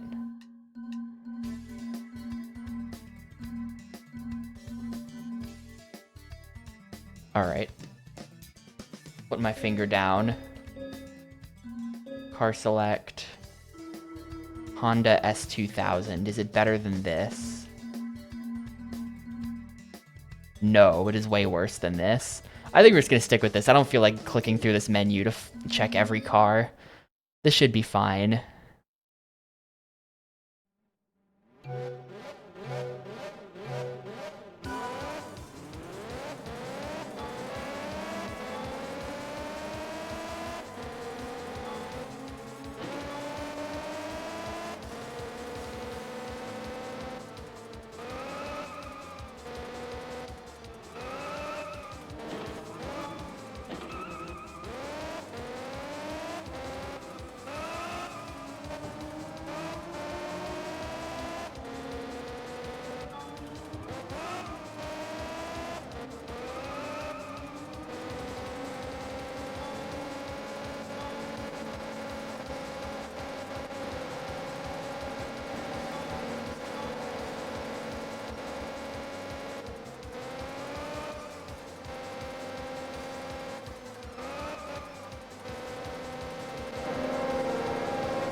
Yeah, this car, right? I was thinking that. It's the same color as the road. Got the stealth car active.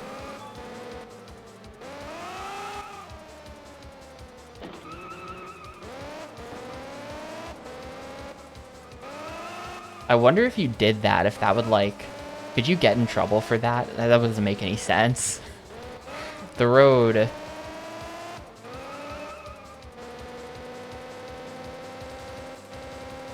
Video games are not real life. I think if you painted your car to be road color in real life, it wouldn't actually blend in with the road still, due to like lighting and stuff like that, and like it being a 3D object in space and the road not being that.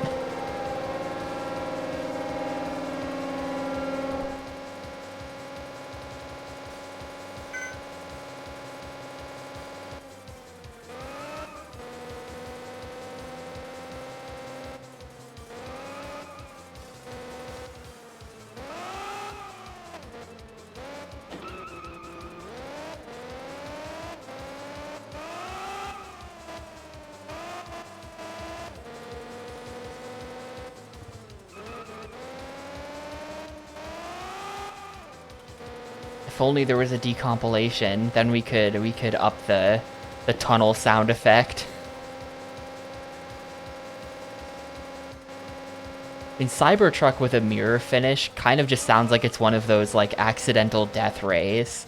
Like, I don't know, I don't remember where in the world this is, but I remember reading something once that it was like 20 years ago. It might have been LA or Australia or something, but they like built an opera house and they didn't realize until like a year later that like the curvature of the outside of the building was creating like a death ray where it was like focusing the sun on a specific point across the street that was like hot enough to like burn paper and like fuck up cars, whatever car was parked there.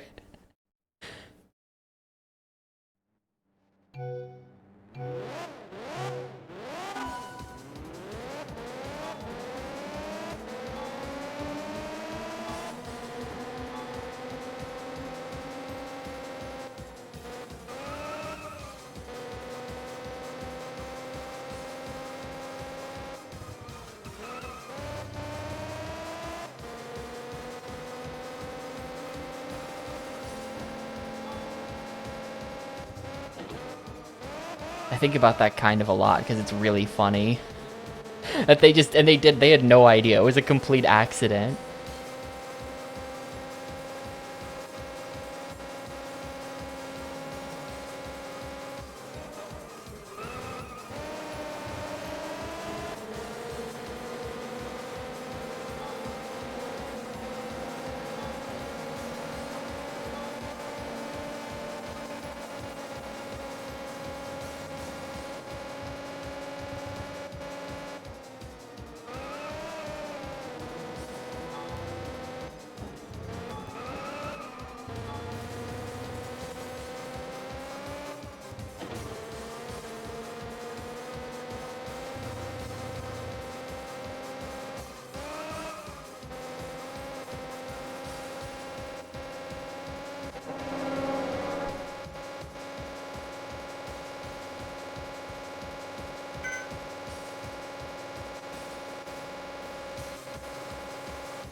Yeah, after I'm done with these races, I gotta Google this, where this was.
Actually not winning by that much right now.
Alright, where was this?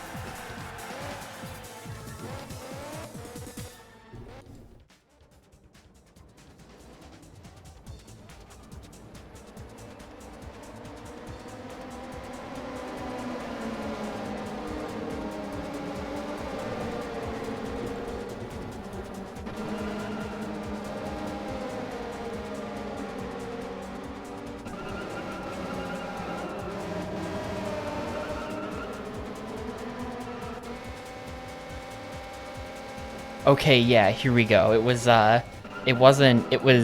commercial skyscraper in London. Here it is. It says, during the building's construction, it was discovered that for a period of up to 2 hours each day, it acts as a concave mirror and focuses light onto the street to the south. Spot temperature readings included up to 91 C, 196 degrees Fahrenheit during summer 2013. When the reflection of a beam of light up to 6 times brighter than direct sunlight shining onto streets beneath damaged parked vehicles, including one whose owner was paid by whatever because their car melted.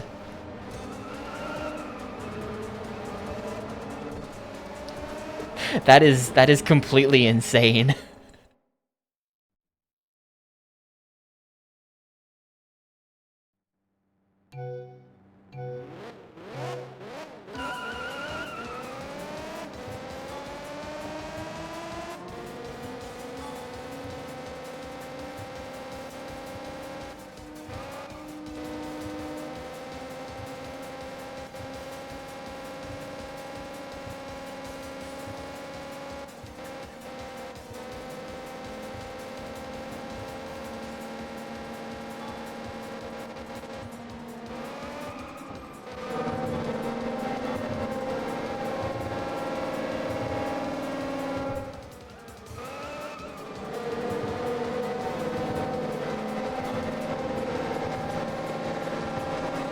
The fry scraper.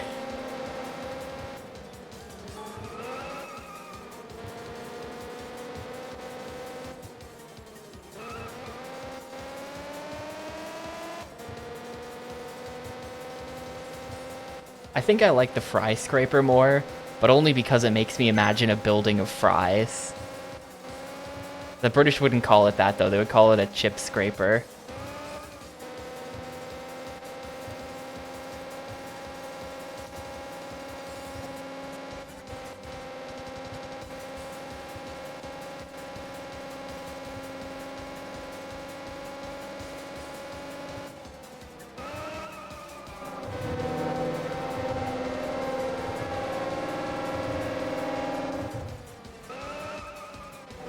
Man, when you've got all the cars in the tunnel with you, it's a beautiful sound.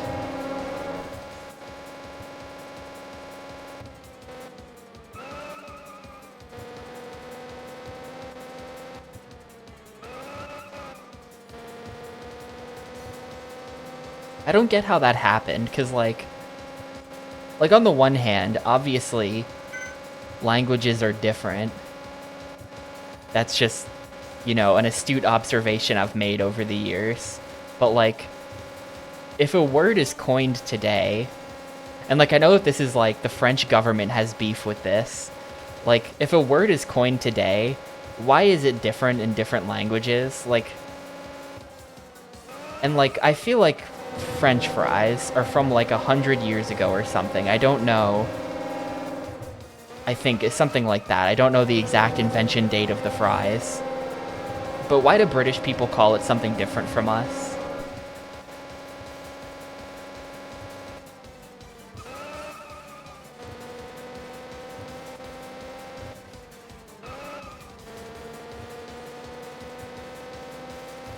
You'd think that's a recent enough invention as a word that it would just, like, why is it differentiated?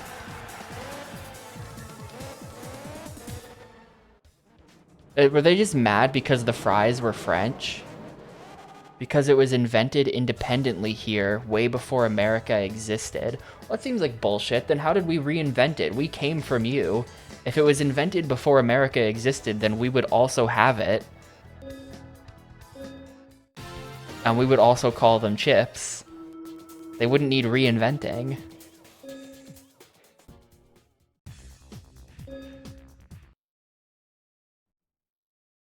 Only in the age of the internet will things be the same? Maybe.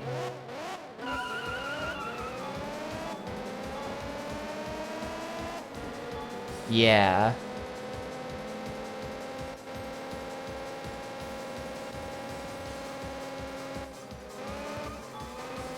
Do you think the internet is gonna make accents stop existing? I think I heard once that, like, there are, like, less accents than there used to be, like, fewer regional accents.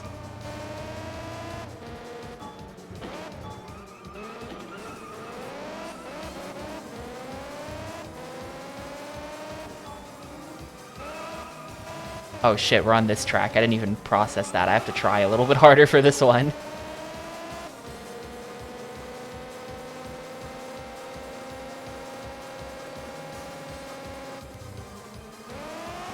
Yeah, but, like,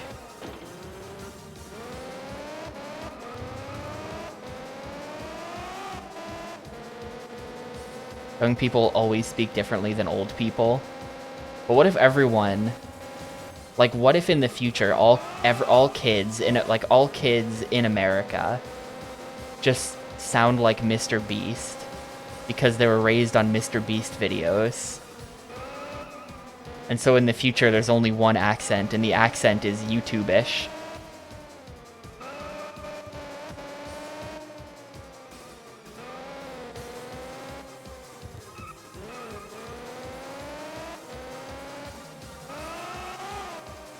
No, not Mr. Bean. Well, if everyone spoke like Mr. Bean, it would be a very quiet world.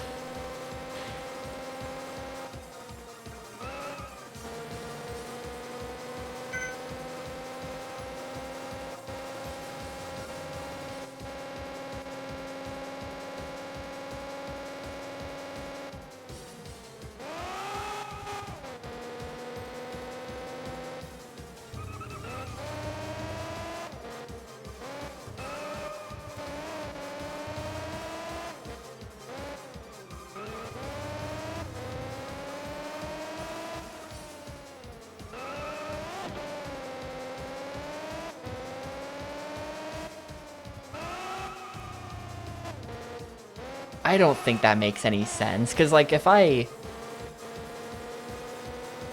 don't know, maybe I'm, like, behind the curve on, like, how people use the word chat. Like, even, like, chat, is this real? Like, to me, chat is a noun. The chat is an object. Or a group. I don't know. I'm not one of those, like, grammar people. Like, if I say, like, guys, is this real? Is guys a pronoun? Or is, like...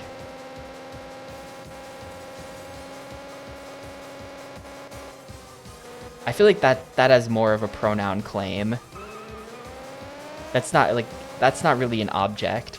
But, like, the chat is a specific thing. The chat is the collection of people in the Twitch chat room.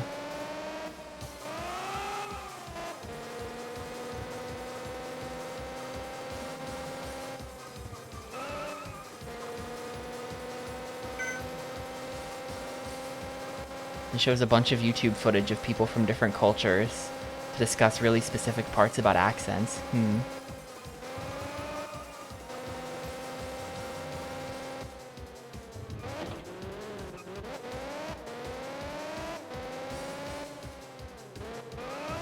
Man, I'm distracted now. I'm thinking.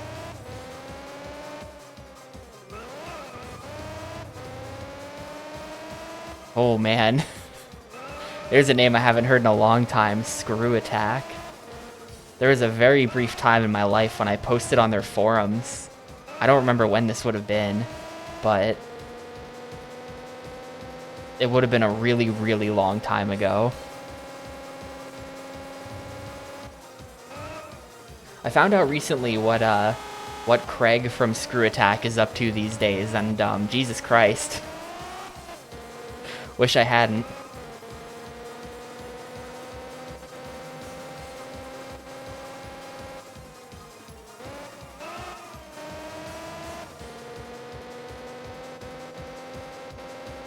Nah, he's not like a 9/11 truther. He's just like your usual, like, right-wing gamer grifter type guy. Which is only made more pathetic by the fact that he seems to be completely failing at it, like he's totally irrelevant. And yet he's, like, still trying to make it work. It's very funny.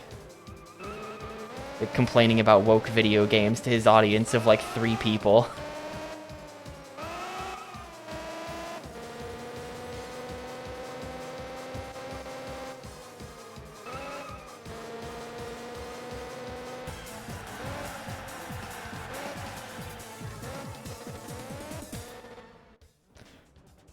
I would describe this game as woke because it would wake you up hearing that horn sound effect.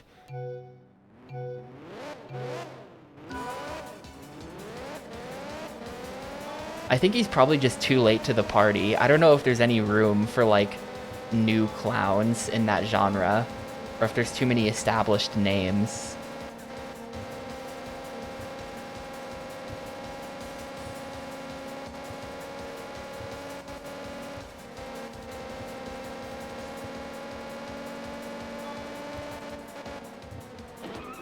Oop, I'm bad. I wonder if I can just... I'm afraid of pressing the restart button because it might make me restart the first race too.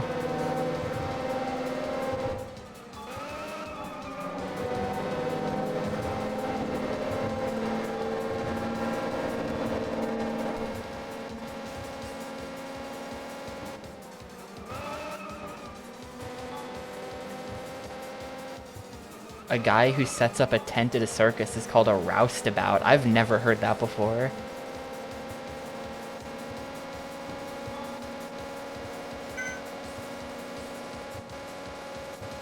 I didn't know they would have a specific name for that. I thought it was just like carnies, broadly.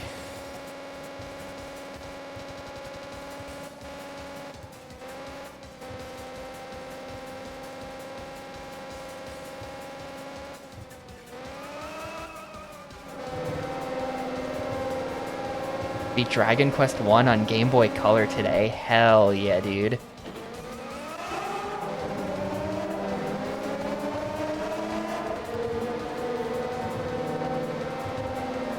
Is Dragon Quest 1 the first JRPG? I think technically no. I think maybe, I mean, I don't know about like hold up. When did this come out? When did Dragon Slayer come out? That's also 84. Dragon Quest. When did Dragon Quest come out?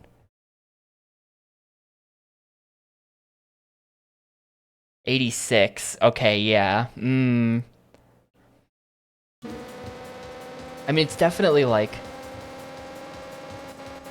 the game that sort of crystallized the formula and like made it blow up, I think. But there were RPGs made in Japan before that. Well, hang on, because it's like a... Hold up. PC-88 Dragon Slayer.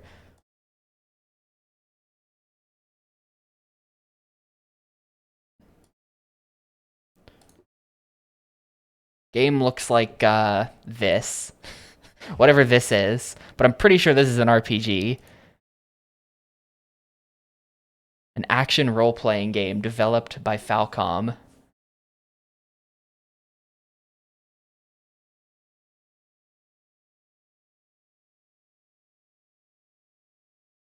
Right, they're not turn-based.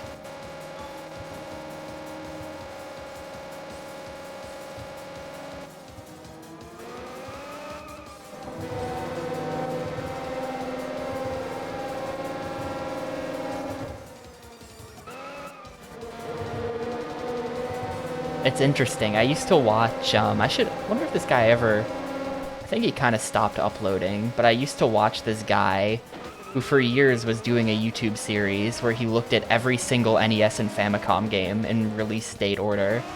And there's like thousands of them or something. And it was definitely interesting to see, like, Dragon Quest comes out, give it about 6 months or so, and then every game after that has a bunch of like RPG mechanics shoved into it because Dragon Quest was so big. And the same with like Super Mario Bros, where it's like Mario comes out, give it a couple months, suddenly everyone's making 2D platformers. You get to see those historical trends in gaming.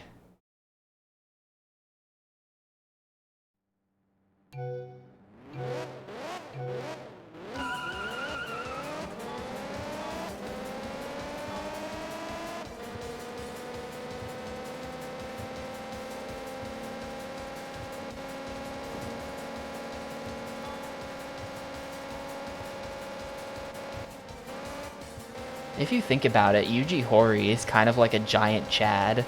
Like, he literally went and made Portopia and made the Japanese adventure game a thing. And then immediately went and made Dragon Quest right after that and made the JRPG a thing. It's like, man. Kind of a legend.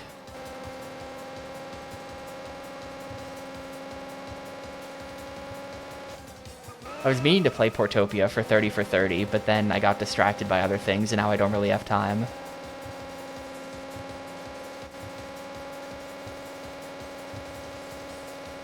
Yeah, chronological's cool.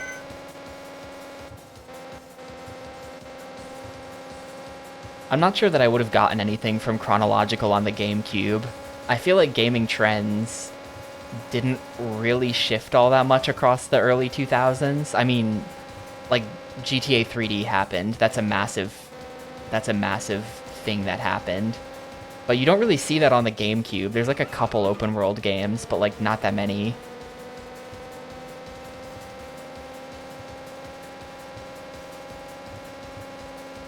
I feel like that trend doesn't really play out on the GameCube.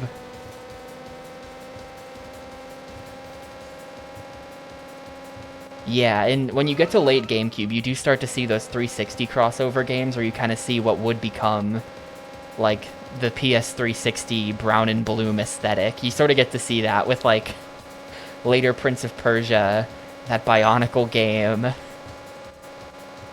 have been a couple others where it's just like, man, this looks like a 360 game. TMNT, Yeah, it's another one. But even still, like, I feel like one kind of like narrative of the 2000s is like the death of the 3D platformer a little bit, where like that was like such a dominant genre on the N64 and PS1, and then it's kind of dead by the 360 and PS3. But like even still, the final GameCube game other than Madden is Ratatouille, a 3D platformer. So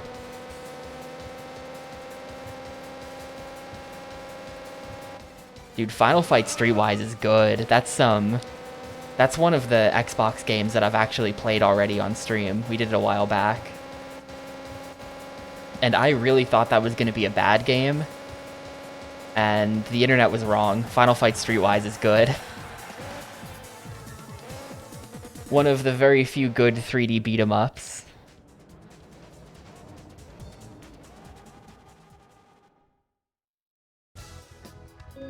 The open world is kind of boring.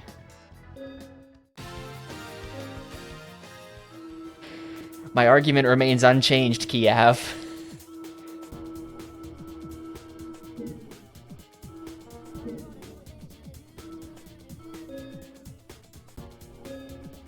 Urban Reign's got a much more interesting combat system. Maybe. I won't claim to have played every 3D beat 'em up to know for certain that there are no good ones, but I've played a lot of them on the GameCube, and they're almost all bad. What do we want to go with? I feel like the Lancer might be the best here. The Lancer Evo 8. Go Evo?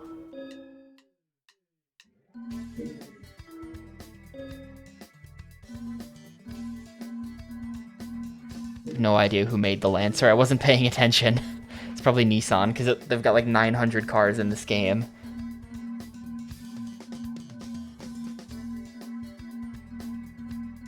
No, Mitsubishi. Okay, thank you. I think this is what we're looking at. Oh yeah, this is gonna be the best one. We're going with this. I'm gonna actually head back and put all the upgrades on it too.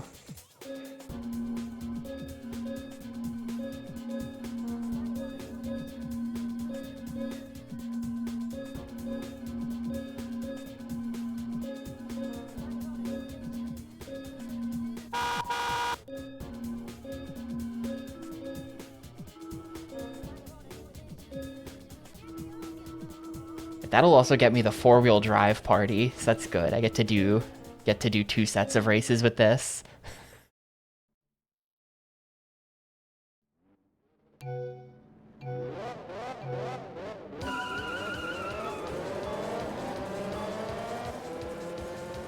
Maybe next car.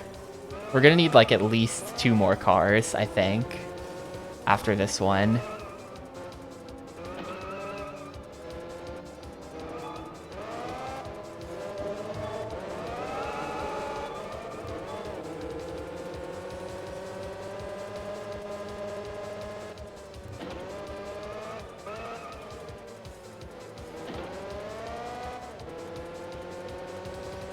To the Colin McRae games.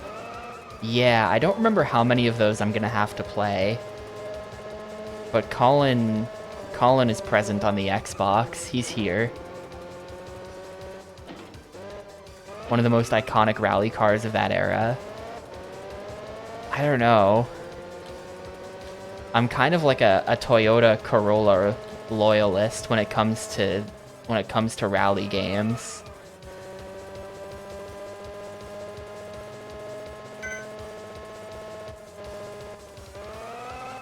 If the Toyota Corolla is in the game, I'm not sure that I can say no.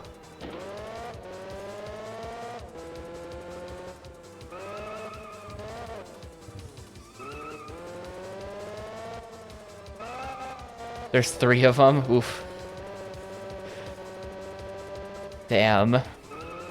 There's so many racing games on the Xbox. I'm definitely gonna have to I'm definitely gonna go in and break it down by genre. I want the data on that for the Xbox.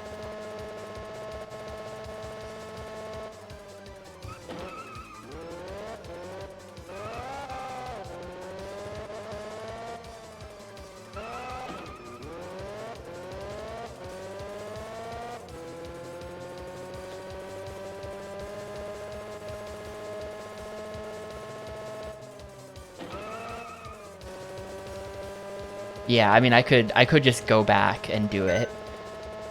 I've honestly just been too lazy to go in and backfill that kind of data.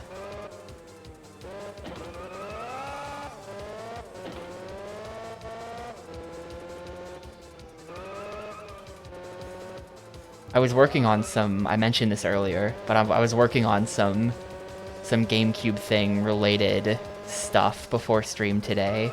Some stuff to do at the end of GameCube thing. And honestly, I want to throw this code base into the sun.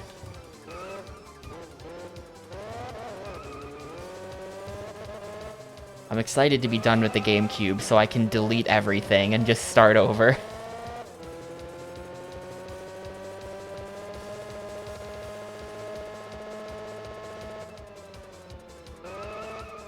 Am I gonna give bonus stars? That's a funny idea. I didn't think of that. But no.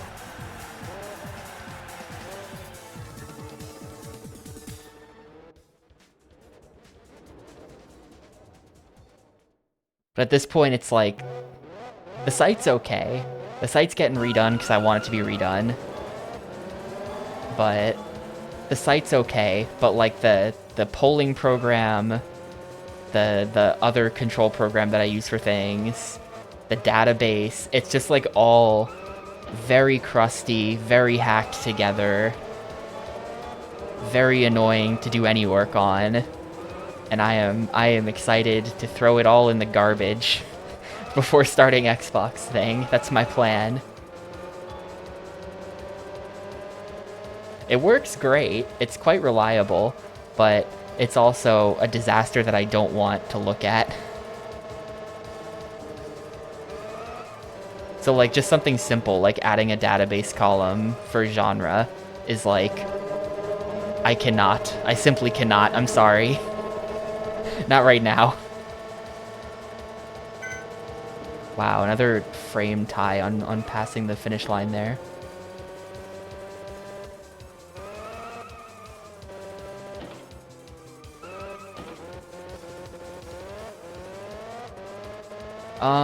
So I mean the layout like that you see right now, that's just OBS, just OBS compositing, that sort of stuff.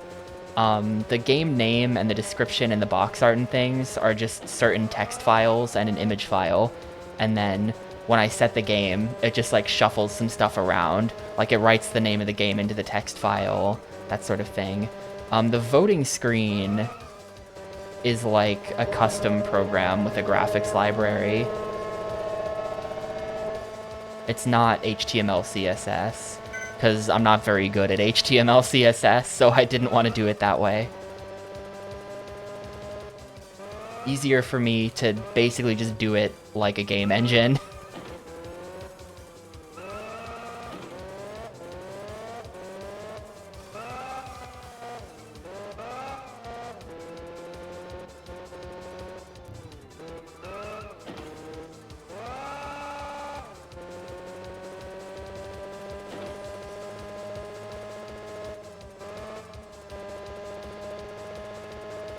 Protag versus Protag fight.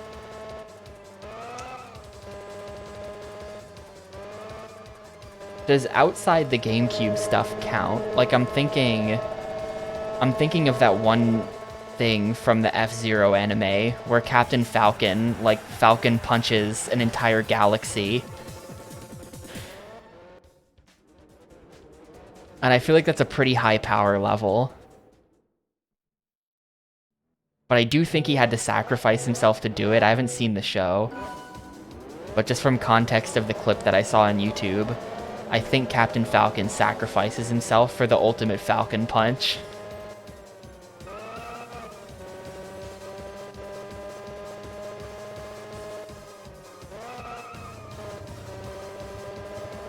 Yeah, that doesn't happen in the GameCube game, though. I don't know. I mean, there's a lot of, like, this is like the classic Batman conversation, where it's like, how much prep time? Does he get to bring this? Can he do that? Like, because Dr. Muto blew up the Earth. with some device he made that wasn't supposed to do that. So, like, that right away would make Dr. Muto more powerful than most. I have a hard time thinking of any other GameCube characters who can just, like, decide to blow up the planet on a whim and then put it back together. And at Grist, there have been 4 zero-star games. Final Fantasy Crystal Chronicles, Digimon World 4, Blood Omen 2 Legacy of Kain, and Metabot Infinity. He doesn't kill God, he just beats God in a race. He defeats the gods of racing in an F-Zero race, which is sort of different. I did give Digimon 0 stars. That game was very bad.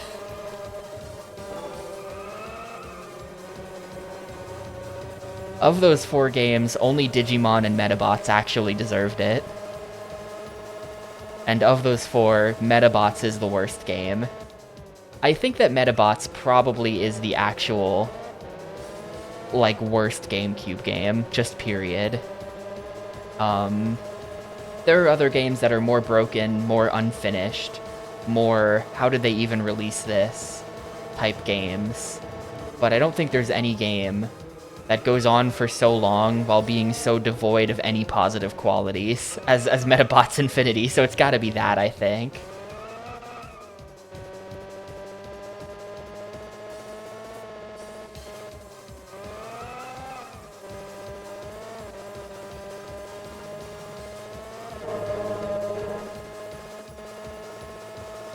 It's like, I bring this, like, this is the way I always try to explain it, but it's like if badness is like the area under the curve. Like, if, you know what I mean? Like, think of it that way, where it's like, there's a badness per hour, and most other extremely bad games that have a claim to be the worst game are over shorter than Metabots. But Metabots has a high badness per hour, and is also like 19 hours long, I think it took me. So it's just like the total badness is the worst. It's just the worst. Even if like Nickelodeon Party Blast is a worse game, I guess.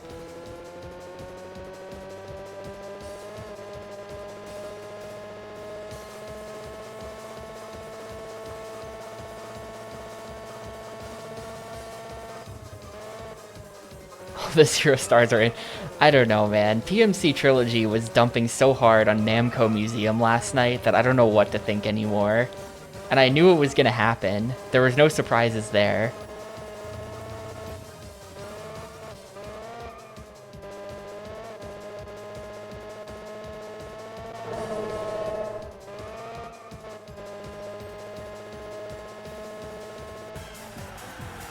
There's nothing bad about Namco Museum.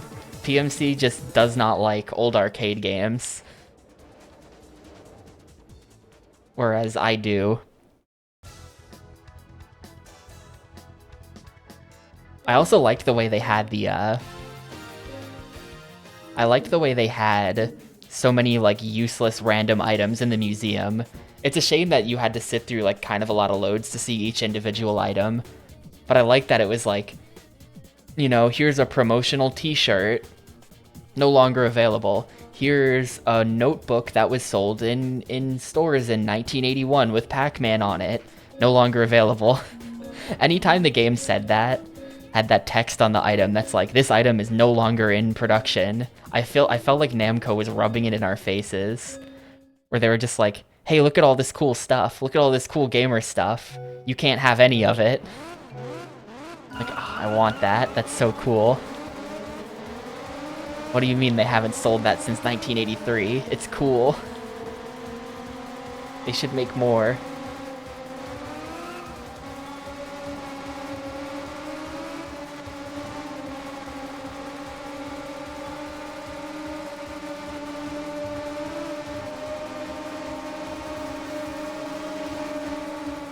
We're in agreement, though, that the rooms were awesome. When you go into the room that actually has the arcade machine in it, and the room is, like, dressed up to be like you stepped into the game. I feel like they should make an arcade like that in real life. I kind of want that to be real.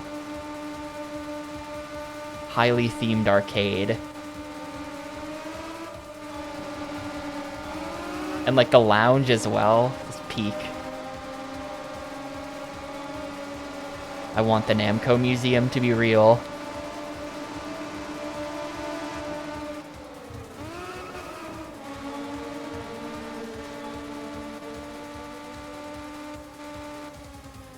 To be fair though, I think PMC gave it a 2 stars, and I probably would have given it a 3. If I played it, it's probably not getting higher than a 3 from me, because a number of the games were kind of filler. Like, I don't know what you see in Rally X, but I hate Rally X. That game sucks. Toy Pop, just question mark, not interested.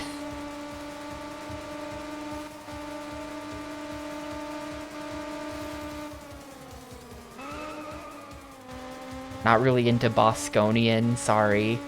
Pole Position isn't filler, but I do hate pole position, like a lot. I don't hate it, but that game drives me up a wall whenever I have to play it for like a Namco Museum 64 race or something. Pole Position, I'm always dreading that game.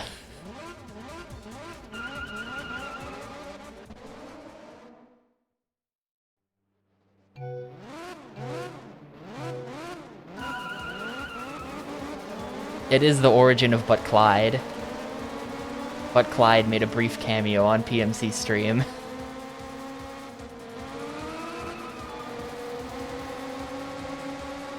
Apparently the true origin, I think it was like Alter found it or something, that art is like a pixel art tracing of a frame from the Pac-Man cartoon that was, I guess, on TV in the 80s.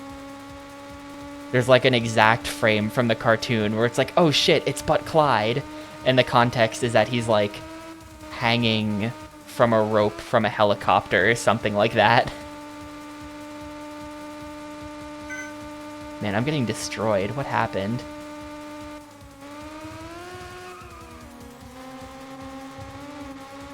This is a super short race too, so I don't really have that much time to get back into first.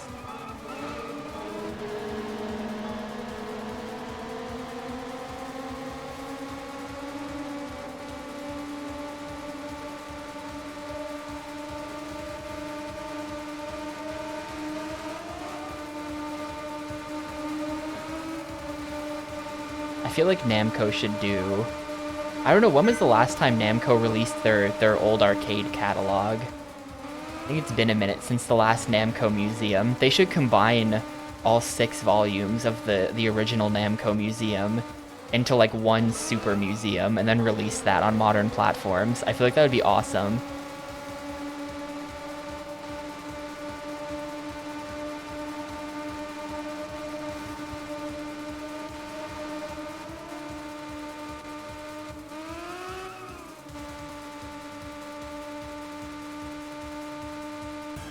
I'll take third, whatever.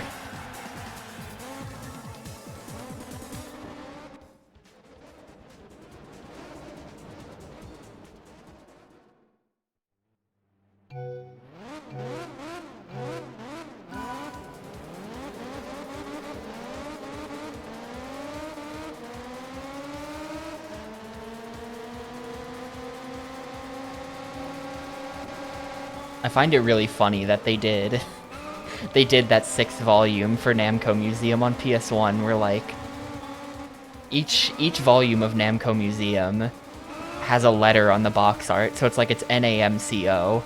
But then for volume 6 they're out of letters, so they just went with the registered mark symbol. It's just the R. And that's the whole box art. It's like pretty good.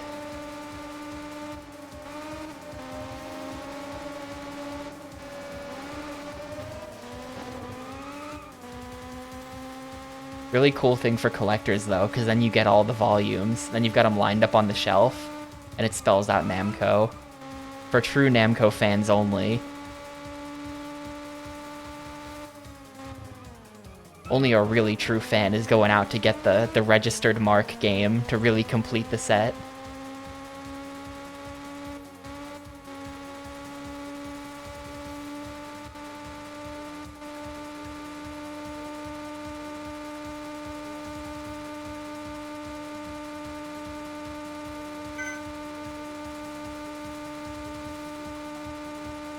I get it. A lot of collectors do that. For their cartridges, you get like a label printer, and then you just print labels on tops of the carts. Because otherwise, like, how do you even know what they are?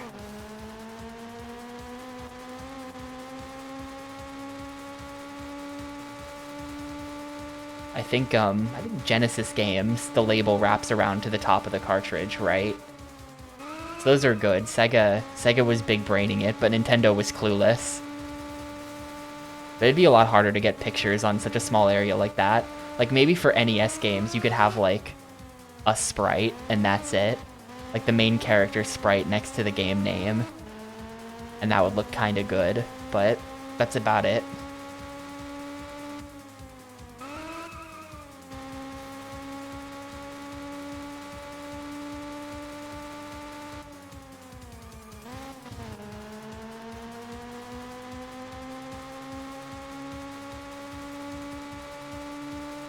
Also, yeah, that too, you'd need, like...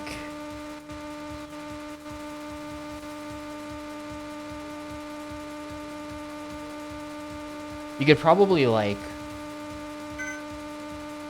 I mean, I bet you can buy paper that, like, goes into a printer that then has, like, a sticky back, like sticker paper or something, where you then, like...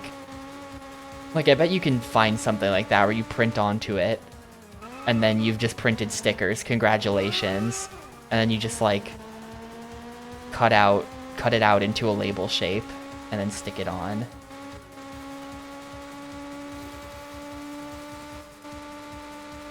I'm not much of an arts and craftsy person. I have no idea how to do anything.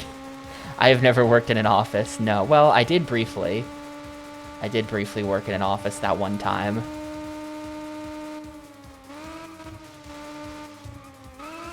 But there was no sticker paper around.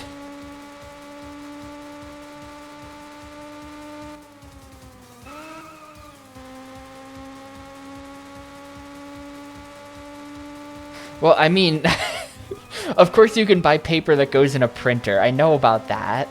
I'm aware of the concept of printers. I was just thinking, and like, yes, I know about like label printers. I feel like you're not seeing the vision though, like what I meant, but that's fine.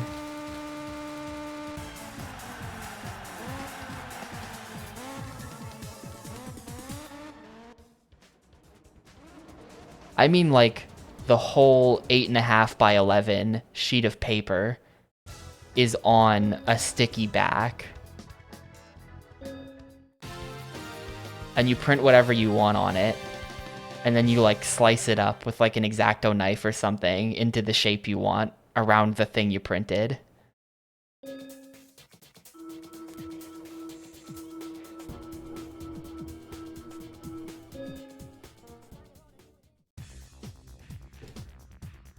Or that, like, that works too. And then you need some kind of layout. That's like this is a little bit less wasteful than my idea.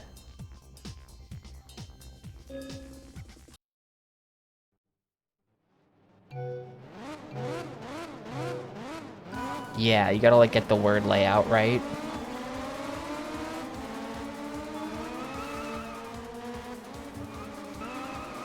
I feel like this is the track I've seen the least of in this game by far. Since when did this track even exist? There's a beach track in this game? Have we been racing on this all game, or have I seen this, like, once before? We've definitely seen it. But I feel like I haven't seen this track in a really long time.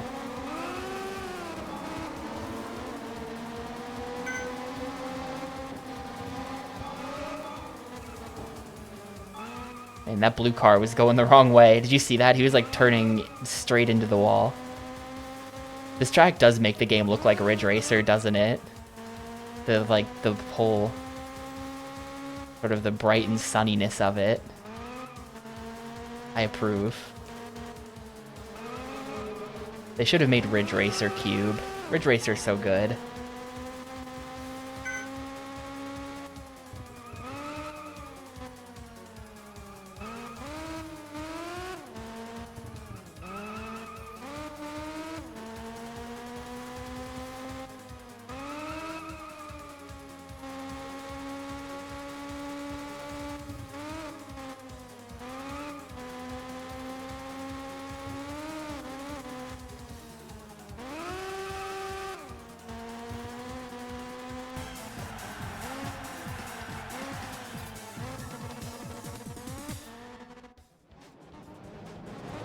Yeah, Ridge Racer 6, right, is the Xbox 360 one.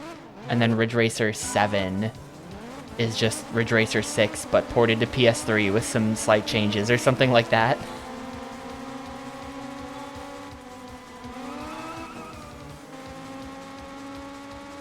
Yeah, that's true. We did get R Racing Evolution. I kind of forgot that game existed. Yeah, 4 is a PS1 game. Ridge Racer Type 4, it's called, is a PS1 game. It's like the best racing game on the PS1. Gran Turismo nerds can at me about that. I think it wasn't. I think the PS2 wasn't easy to develop for, like with the Emotion Engine and everything. I've heard that it was actually not easy, but that it was very powerful in the hands of a powerful programmer. I think it truly is just that the PS2 had so much market share that everyone just had to suck it up and develop for PS2.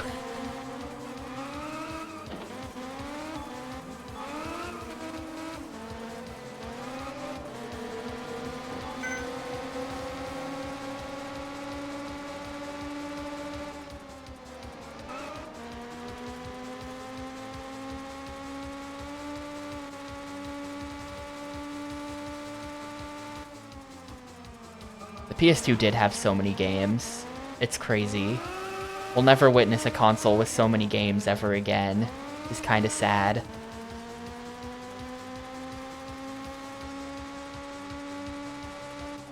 Literally any genre you could want, there's like 10 worthwhile games on there.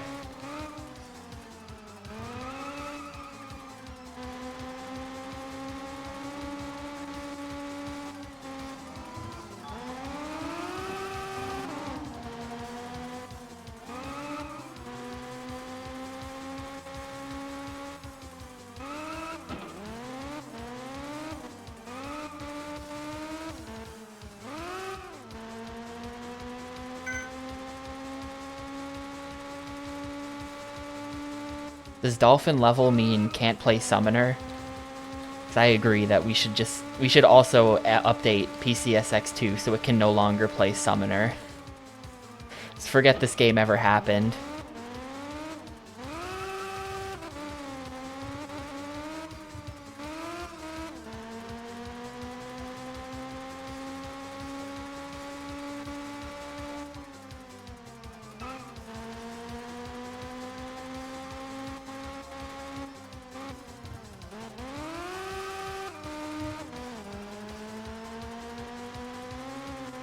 Yeah, that's true. We got like an indirect gift from Summoner 2. Killing it gave us Knights of the Temple Infernal Crusade. This game's okay too, I guess.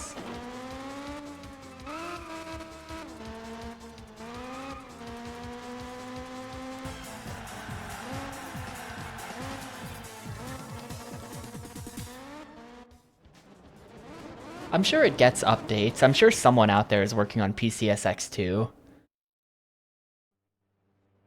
It's just, not Dolphin.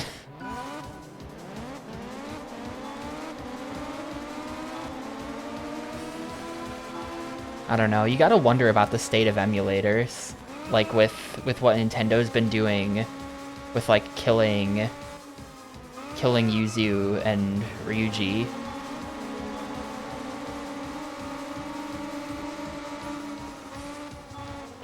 You kind of gotta wonder, because like the more complicated consoles get, the fewer people on Earth just are skilled enough to work on them. And if you can target those few specific people and bully them into not doing it, then, you know.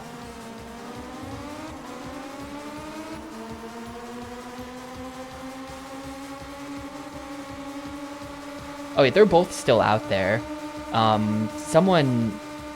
I think there's like there's one repo in particular that's supposed to be like the continuation of Ryuji NX. Or is it supposed to be said Ryujinx? I've never known. But looking at it, at least when I looked at it a couple weeks ago, it was like there was nobody committed to updating things. Like they were just like merging stuff that had been submitted as a PR but not approved at the time. at the time Nintendo brought the hammer down. Like, they didn't seem to have a developer who was gonna keep updating the emulator. I don't know what the situation with Yuzu is, if there's, like, anyone out there working on Yuzu.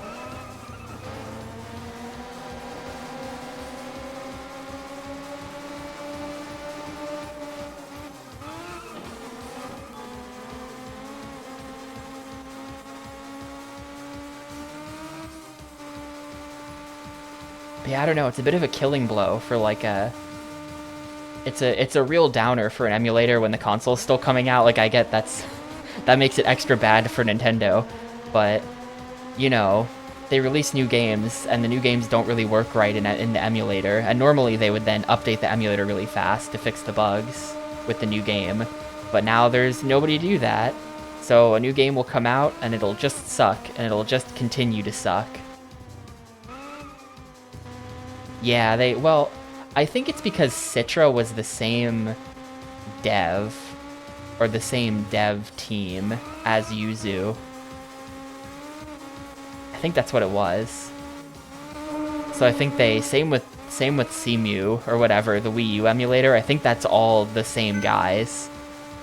And I think if those guys peace out, then that's RIP to like 3 generations worth of emulation.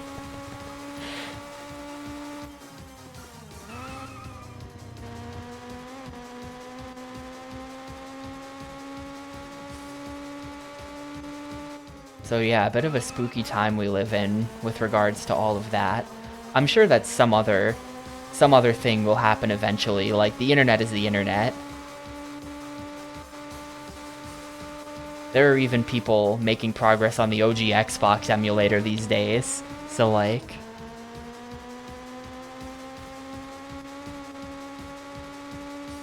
Don't say anything about how you're playing this, yeah. I mean, GDQ has a lot of standards about that stuff. Like, they make you... I think they might have walked this one back, but for a long time, they would allow ROM hacks to be played in GDQ, but you had to call it a mod. You weren't allowed to say the word ROM hack. So it would be really funny. It's just like, they'd be playing like some SMW hack or something, and be like, yeah, this is a mod for Super Mario World. Like, literally nobody calls it that, but GDQ makes you... They don't want the word ROM or the word hack anywhere near their shit.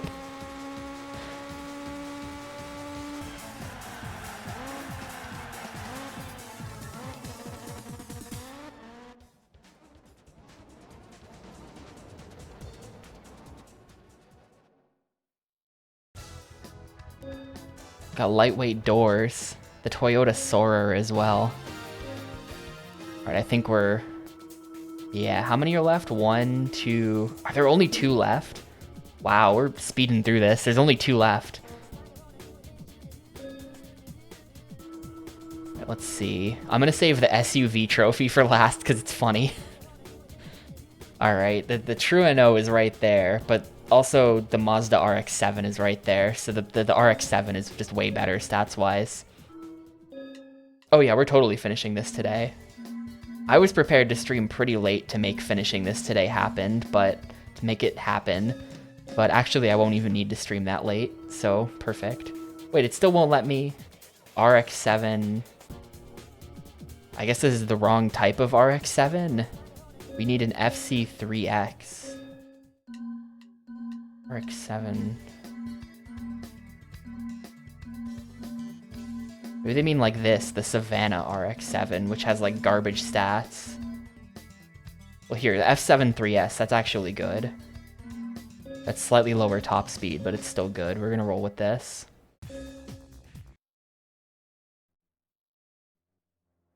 Doritos Crash Course.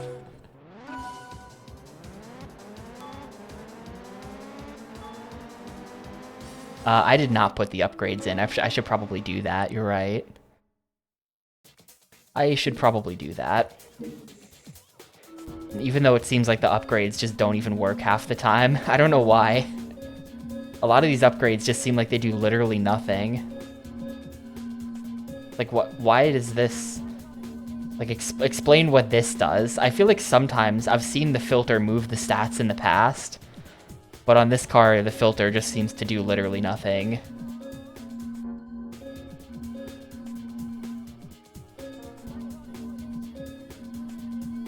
still don't have the final horn.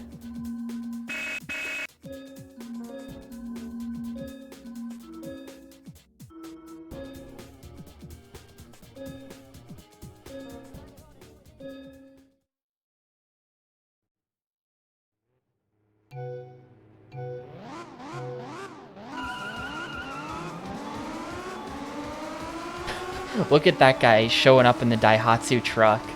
Sorry, man, but that's not gonna cut it. I've got the RX-7.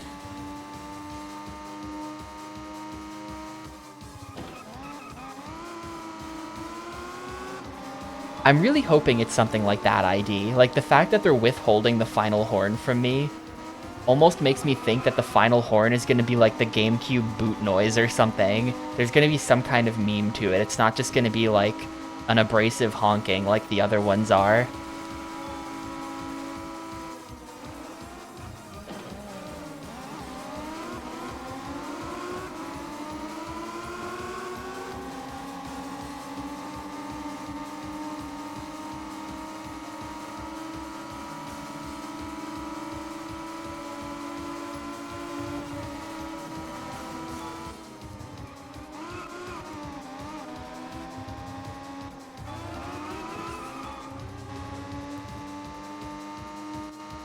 I don't know that it would be. I don't know what the meme song would be for Japan for their horns, if they even have one.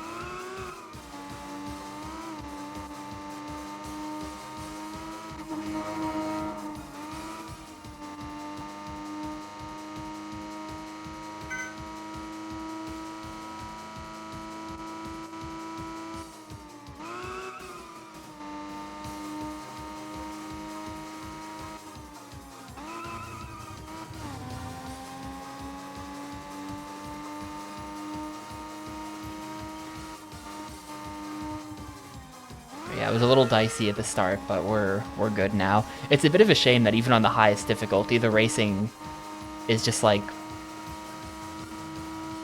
extremely brain off the entire time, you know? It never gets hard at all.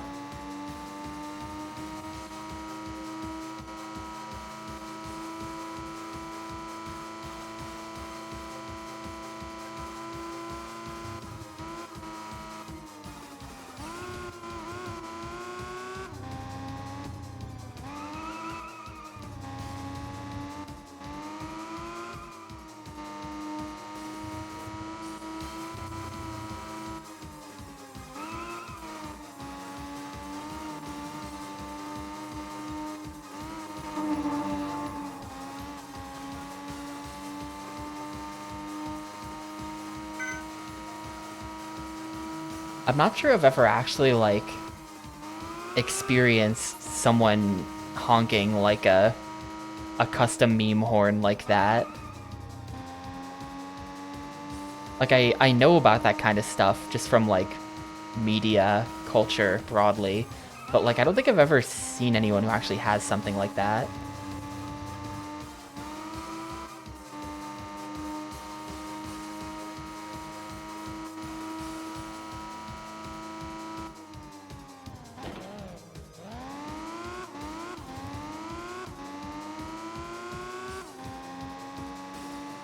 Illegal depending on state. It wouldn't surprise me. I mean, I don't know. Who even knows? But I feel like they should probably be illegal. 'Cause you don't want the horn to be like useless or distracting, probably. Well, you kind of want the horn to get people's attention, but I feel like a horn that isn't just like a loud honk is like kinda just, I don't know, not really the point of the horn.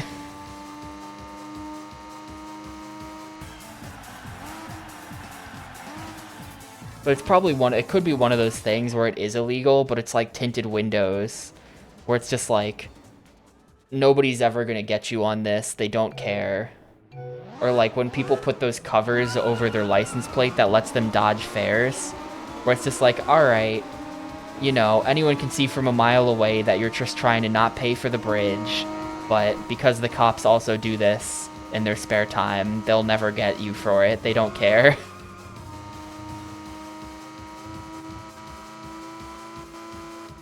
At least that's how I feel about that.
The #1 red flag? I don't know. There's a couple weeks ago I was walking by some guy who had parked his truck downtown.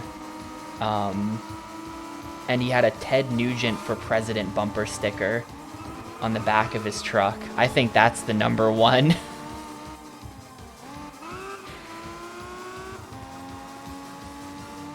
Run like hell if you see this guy driving in front of you.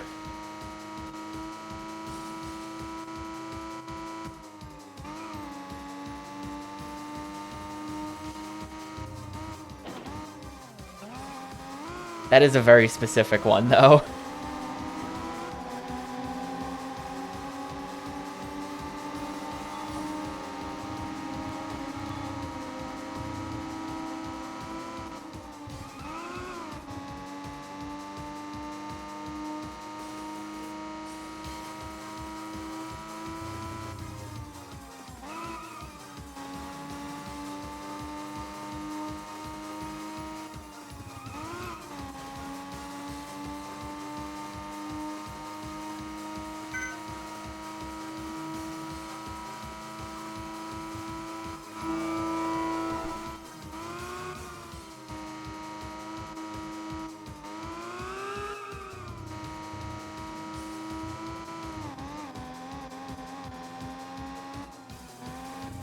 Acknowledged.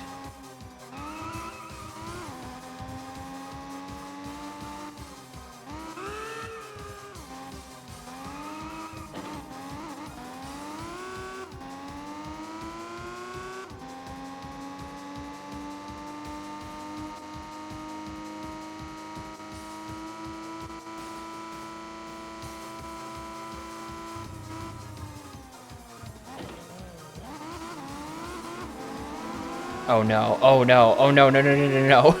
I didn't realize everyone was right there. This is bad, actually. Fellas. Okay, we're fine.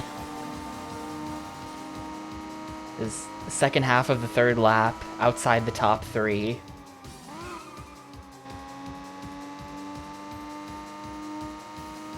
Yeah, these guys can't handle the turns. They don't know. They don't know about the letting go of the A button tech.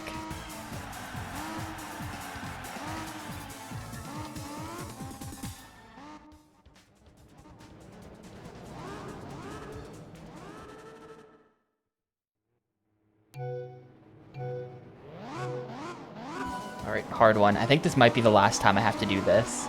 Well, actually I have no idea because I didn't check what races are in the minivan series, but this is probably the last time I have to do this one.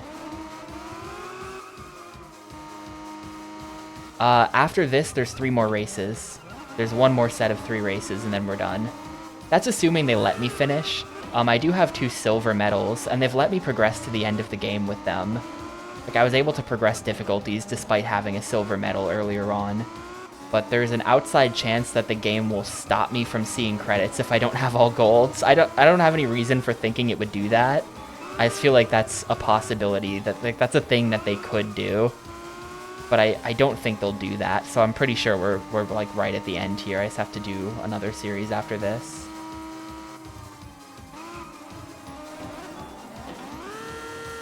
Ah, horrible noise. The car very unhappy about being parked on the dirt.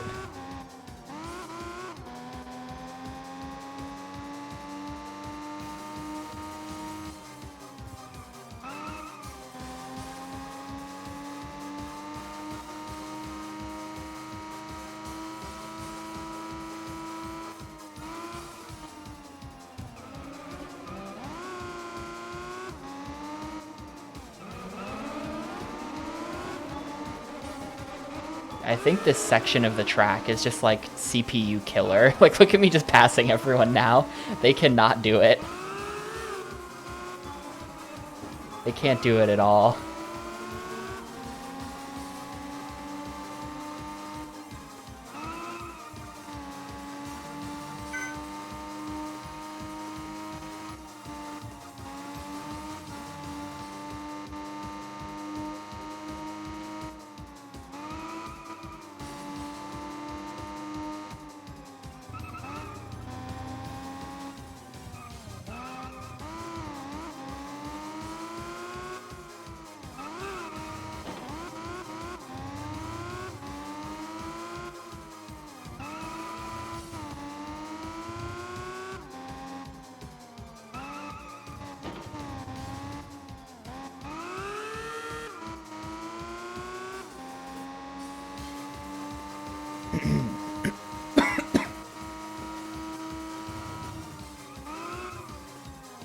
Yeah, in the end, this is gonna take about 7.5 hours.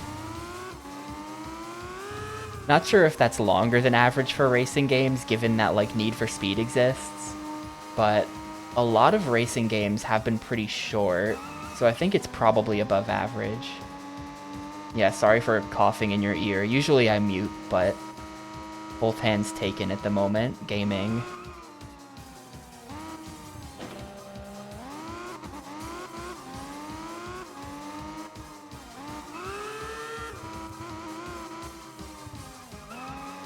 "30-hour racing." Was there? Need for Speed, Underground 2, and Most Wanted both took me over 20 hours. But I don't think there was any racing game that was longer than that.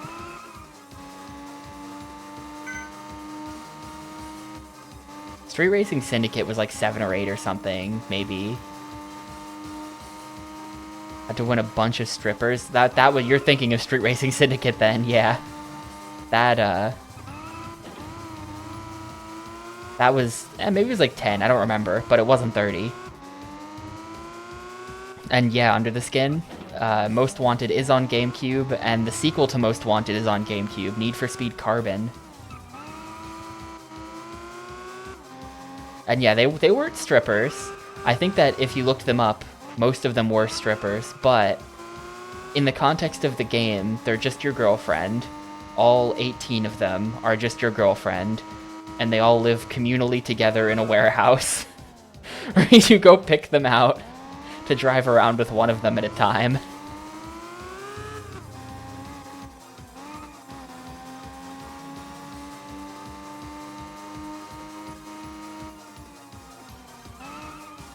Little bit of a strange game.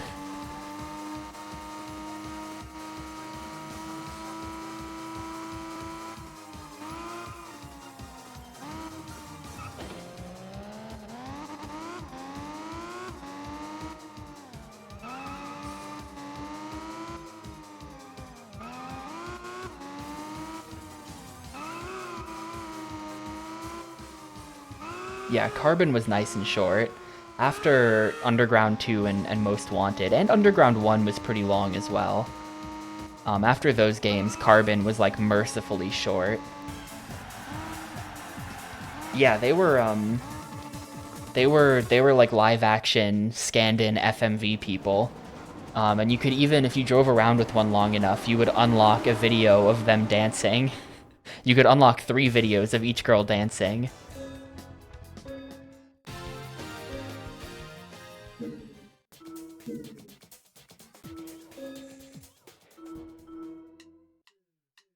And yeah, one of them was Tila Tequila for some reason. She was in the game. The only one that anyone would recognize. What am I looking for? Oh right, the horn. The final horn. It's pretty good. It's not the meme I wanted it to be, though.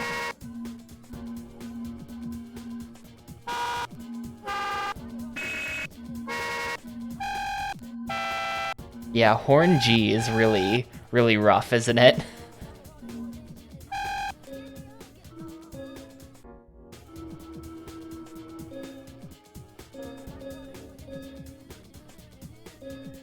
That's kind of a disappointment, that you wait till literally the very end of the game to get the final horn, and it's bad. It's not particularly funny. Alright, we gotta check all of these. The Honda CR-V.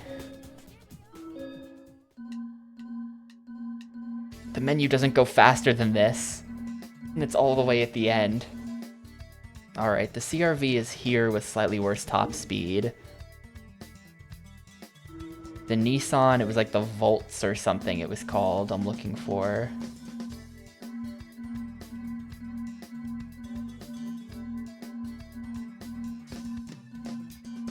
It was the X-Trail. X-Trail, exact same stats. The Toyota Volts.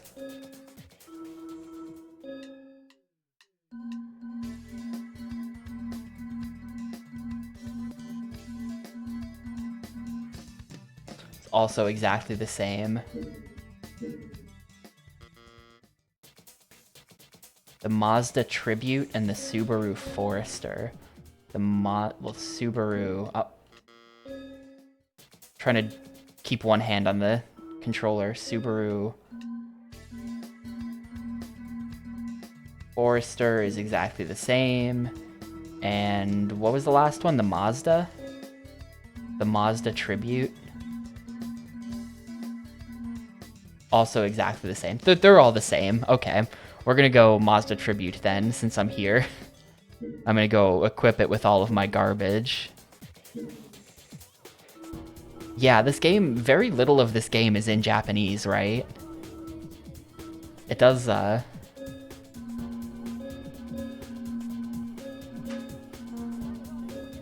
make you wonder.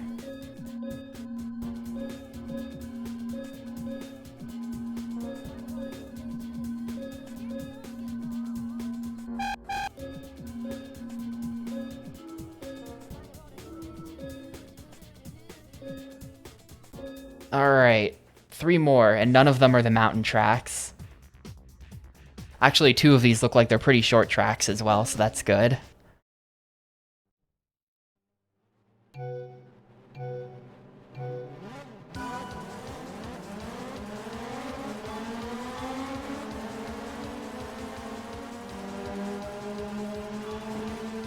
Yeah, I don't know,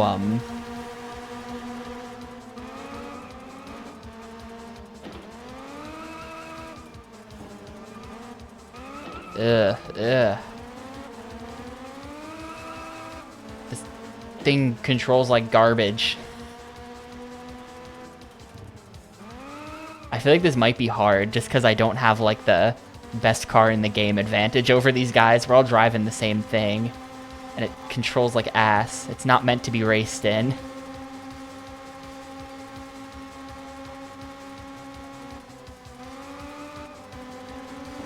But like really only I'm affected by a car handling poorly. Like I feel like the AI in this game is pretty rudimentary as far as like they have a scripted racing line they're following, and when they get off the line, they have an algorithm for getting themselves back on the line. Otherwise, you can see every car just doing the exact same thing pretty much. So they're not really affected by cars not handling well, I think. Goodbye. Shove that guy into a wall.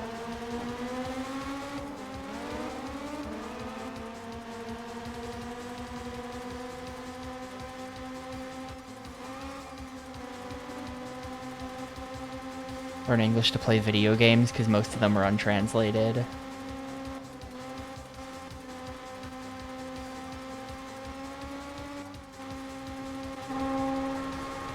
I also learned English to play video games, but that's not because I didn't already speak English.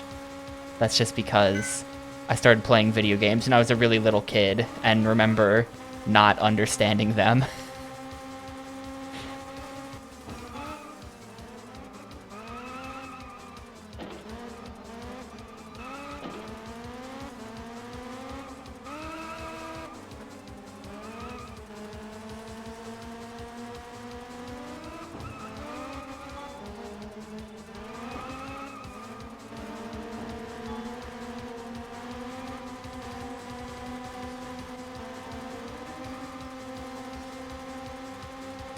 Man, we had Muzzy for Spanish in elementary school. What a strange thing. Whose idea for teaching kids language was a cartoon about an alien who eats clocks?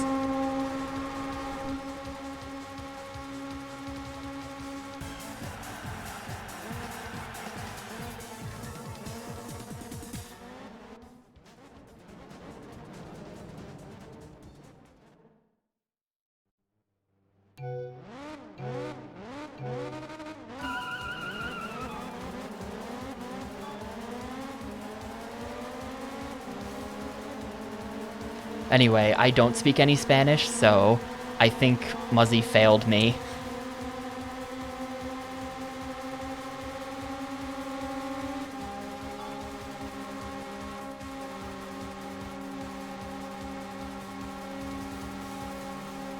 Yeah, I guess if you're coming up with, like... I guess if you think about it, probably if you're directing the cartoon that is explicitly going to be an education tool for language, you gotta, like, the plot has to be very contrived. You have to, like, come up with the setup in such a way that it allows you to get a lot of basic concepts across, right? Where it's like, alright, we need stuff about numbers, so how about there's, like, a clock theme going on? Okay, how about he eats clocks?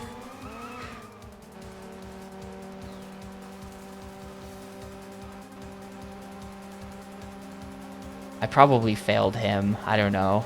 It's a good thing he's not real, so we can't ask him.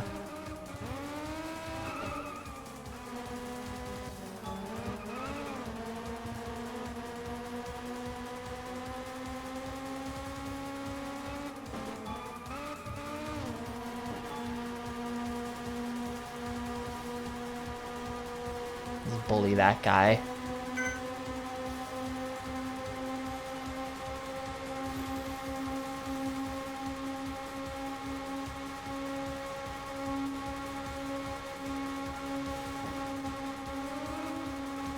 No, I don't think he cooks them. Like, these are old memories, but I recall them, like, handing him, like, an alarm clock, and he just, like, eats it. And I think he, like, gets arrested because he's just, like, eating, like, the parking meters downtown. Like, there's, like, parking meters, and he's just, like, walking along the street, just, like, eating them because they tell the time.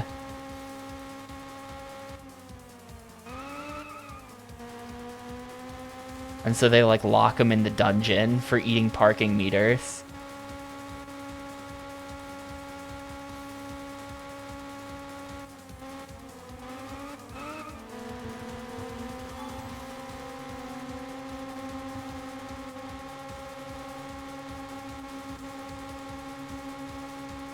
Yeah, there used to be ads for it on TV. Like, we had it in school. They would show it in school sometimes. I can't imagine having something like that at home, though I think... I have to ask him now. I think SG4E might have had Muzzy at home as a kid, and SG's fluent in Spanish, so clearly it worked for him.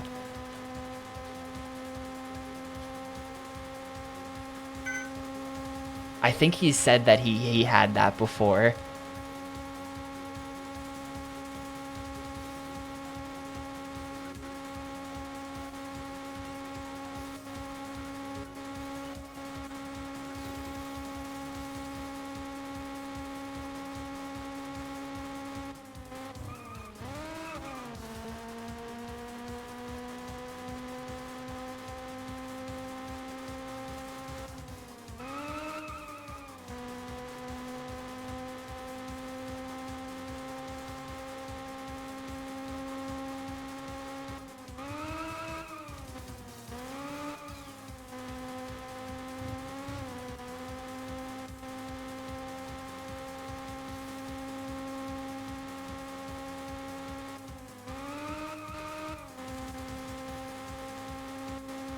Yeah, I don't know. I guess my parents just weren't serious about my education. I didn't have it.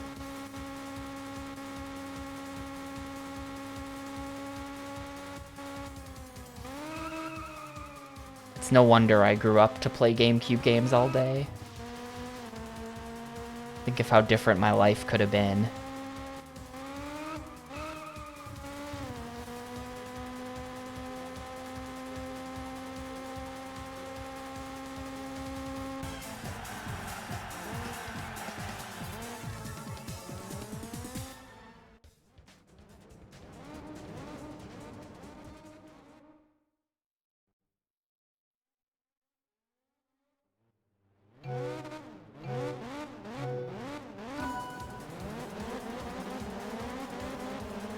Final race in the game. Assuming there's no, like, final boss that shows up or something. Final race, and it's, like, the simplest track in the game. I don't know if this race is going to be really short. I don't know if there's going to be enough time for me to catch up, to place in the top 3. I'm, like, kind of worried about it. Because, like, we're all driving at the same speed here, so the only way I'm going to catch these guys is by doing the turns better than them.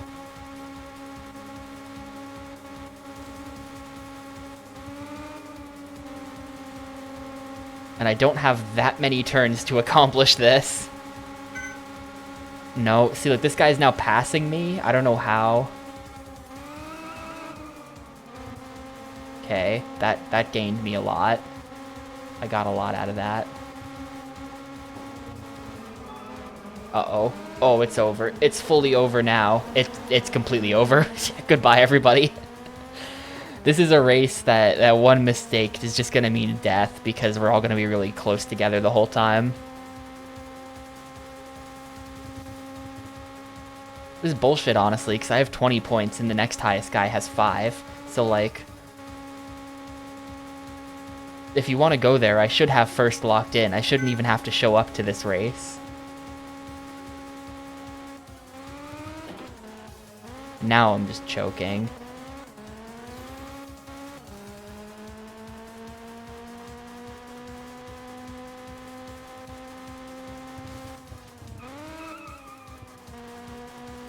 Well, we've got 5 tries before I have to go redo some stuff.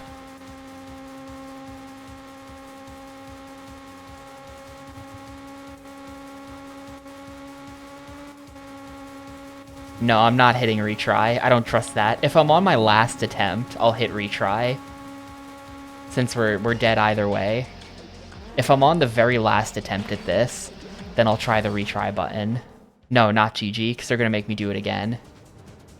You got to place in the top 3 in a race, or it makes you do it again.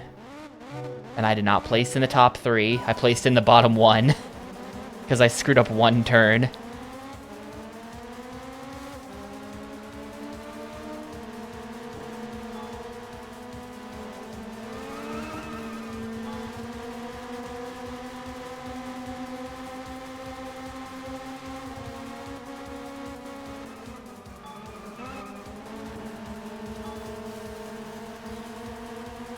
I don't know how everyone after 8th ends up so far ahead. How'd they get up there?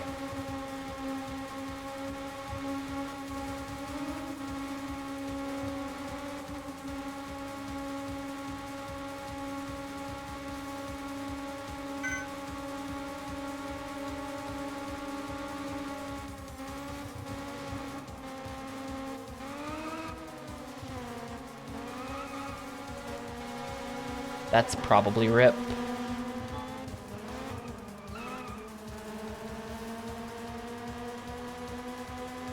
I don't know for certain that it's top 3. It could be top 5 or something. I've really only ever placed 1st, 2nd, 3rd, or dead last, so I'm not sure.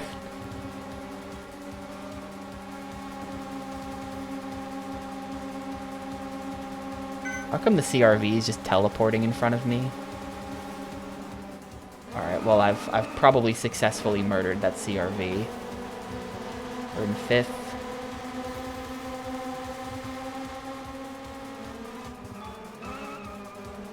Fourth. Gotta pass this idiot. Third.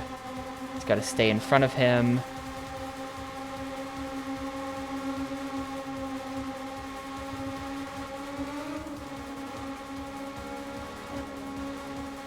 Alright, this ought to be GG. I have no idea how you're meant to win this race. Like, how could it... Like, I could have played that better. I'll admit that I wasn't perfect. But I really don't think... Like, look at how tight the times were. Last got 2:07. First got to... 4 seconds is kind of a lot. But the times are really tight there. You kind of just have to be perfect, and then I only get third for that. Anyway, that should be it. This class was dominated. Let's advance cups of next class. You graduated from professional class. You were commended as a first-class driver. Congratulations. You are the excellent driver. Let's get a gold cup at all races. And credits. I don't know what happens if you get a gold cup on all races. I'm missing 2 of them. But we get credits regardless, so I don't care. I'm probably going to go back and do that later tonight on my own time, honestly, to see if there's a different ending.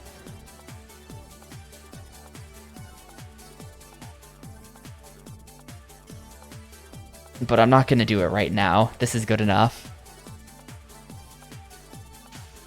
After all, I am the excellent driver.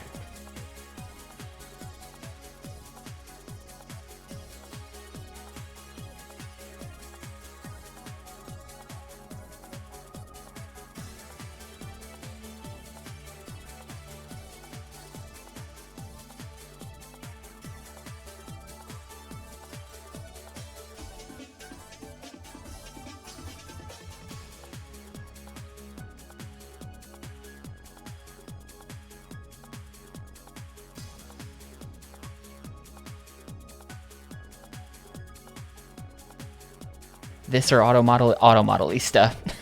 Easily Automodelista. That game is way better than this.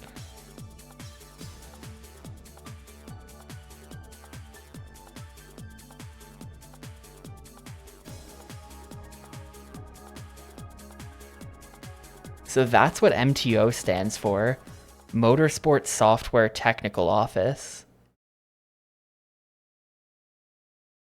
I'm sure this is them congratulating me for my skill there. And we're back to the title. Let me save. Let me just save real quick, because I'm going to be messing with this again later, probably.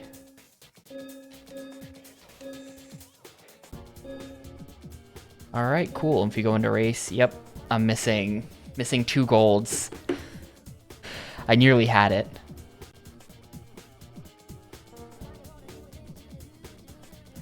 But yeah, that was GTCube. Let's go ahead and wrap it up. So, GTCube was game 466. It took 7.5 hours. I thought it was only going to take 1.5 hours. But instead it took 7.5. That's fine. No sewers. So that was an alright game, but it didn't need to be 7.5 hours long. It's okay. As a racing game, it's pretty okay. It doesn't really have a lot of problems. It's pretty, like, budget. It kind of has a cheapo vibe. The racing, like, the physics are pretty simple. The collision's very simple. Everything about it's pretty simple. But serviceable, not bad. You know, it's not poorly executed. It's just very simple. They did completely run out of new content to present after about an hour and a half, though, where, like, from there on, it really was just doing the same tracks over and over again. The races really never got harder, or they barely got harder. So I was kind of just, like, far and away out in first for, like, 95% of this playthrough, which doesn't really help with keeping things interesting as you replay the same tracks over and over again with more and more laps. But I don't know, I still had a fine time with it, so it's a 3. I still had a fine time with it. For all of my complaining, it still gets a 3 because I kind of like racing games.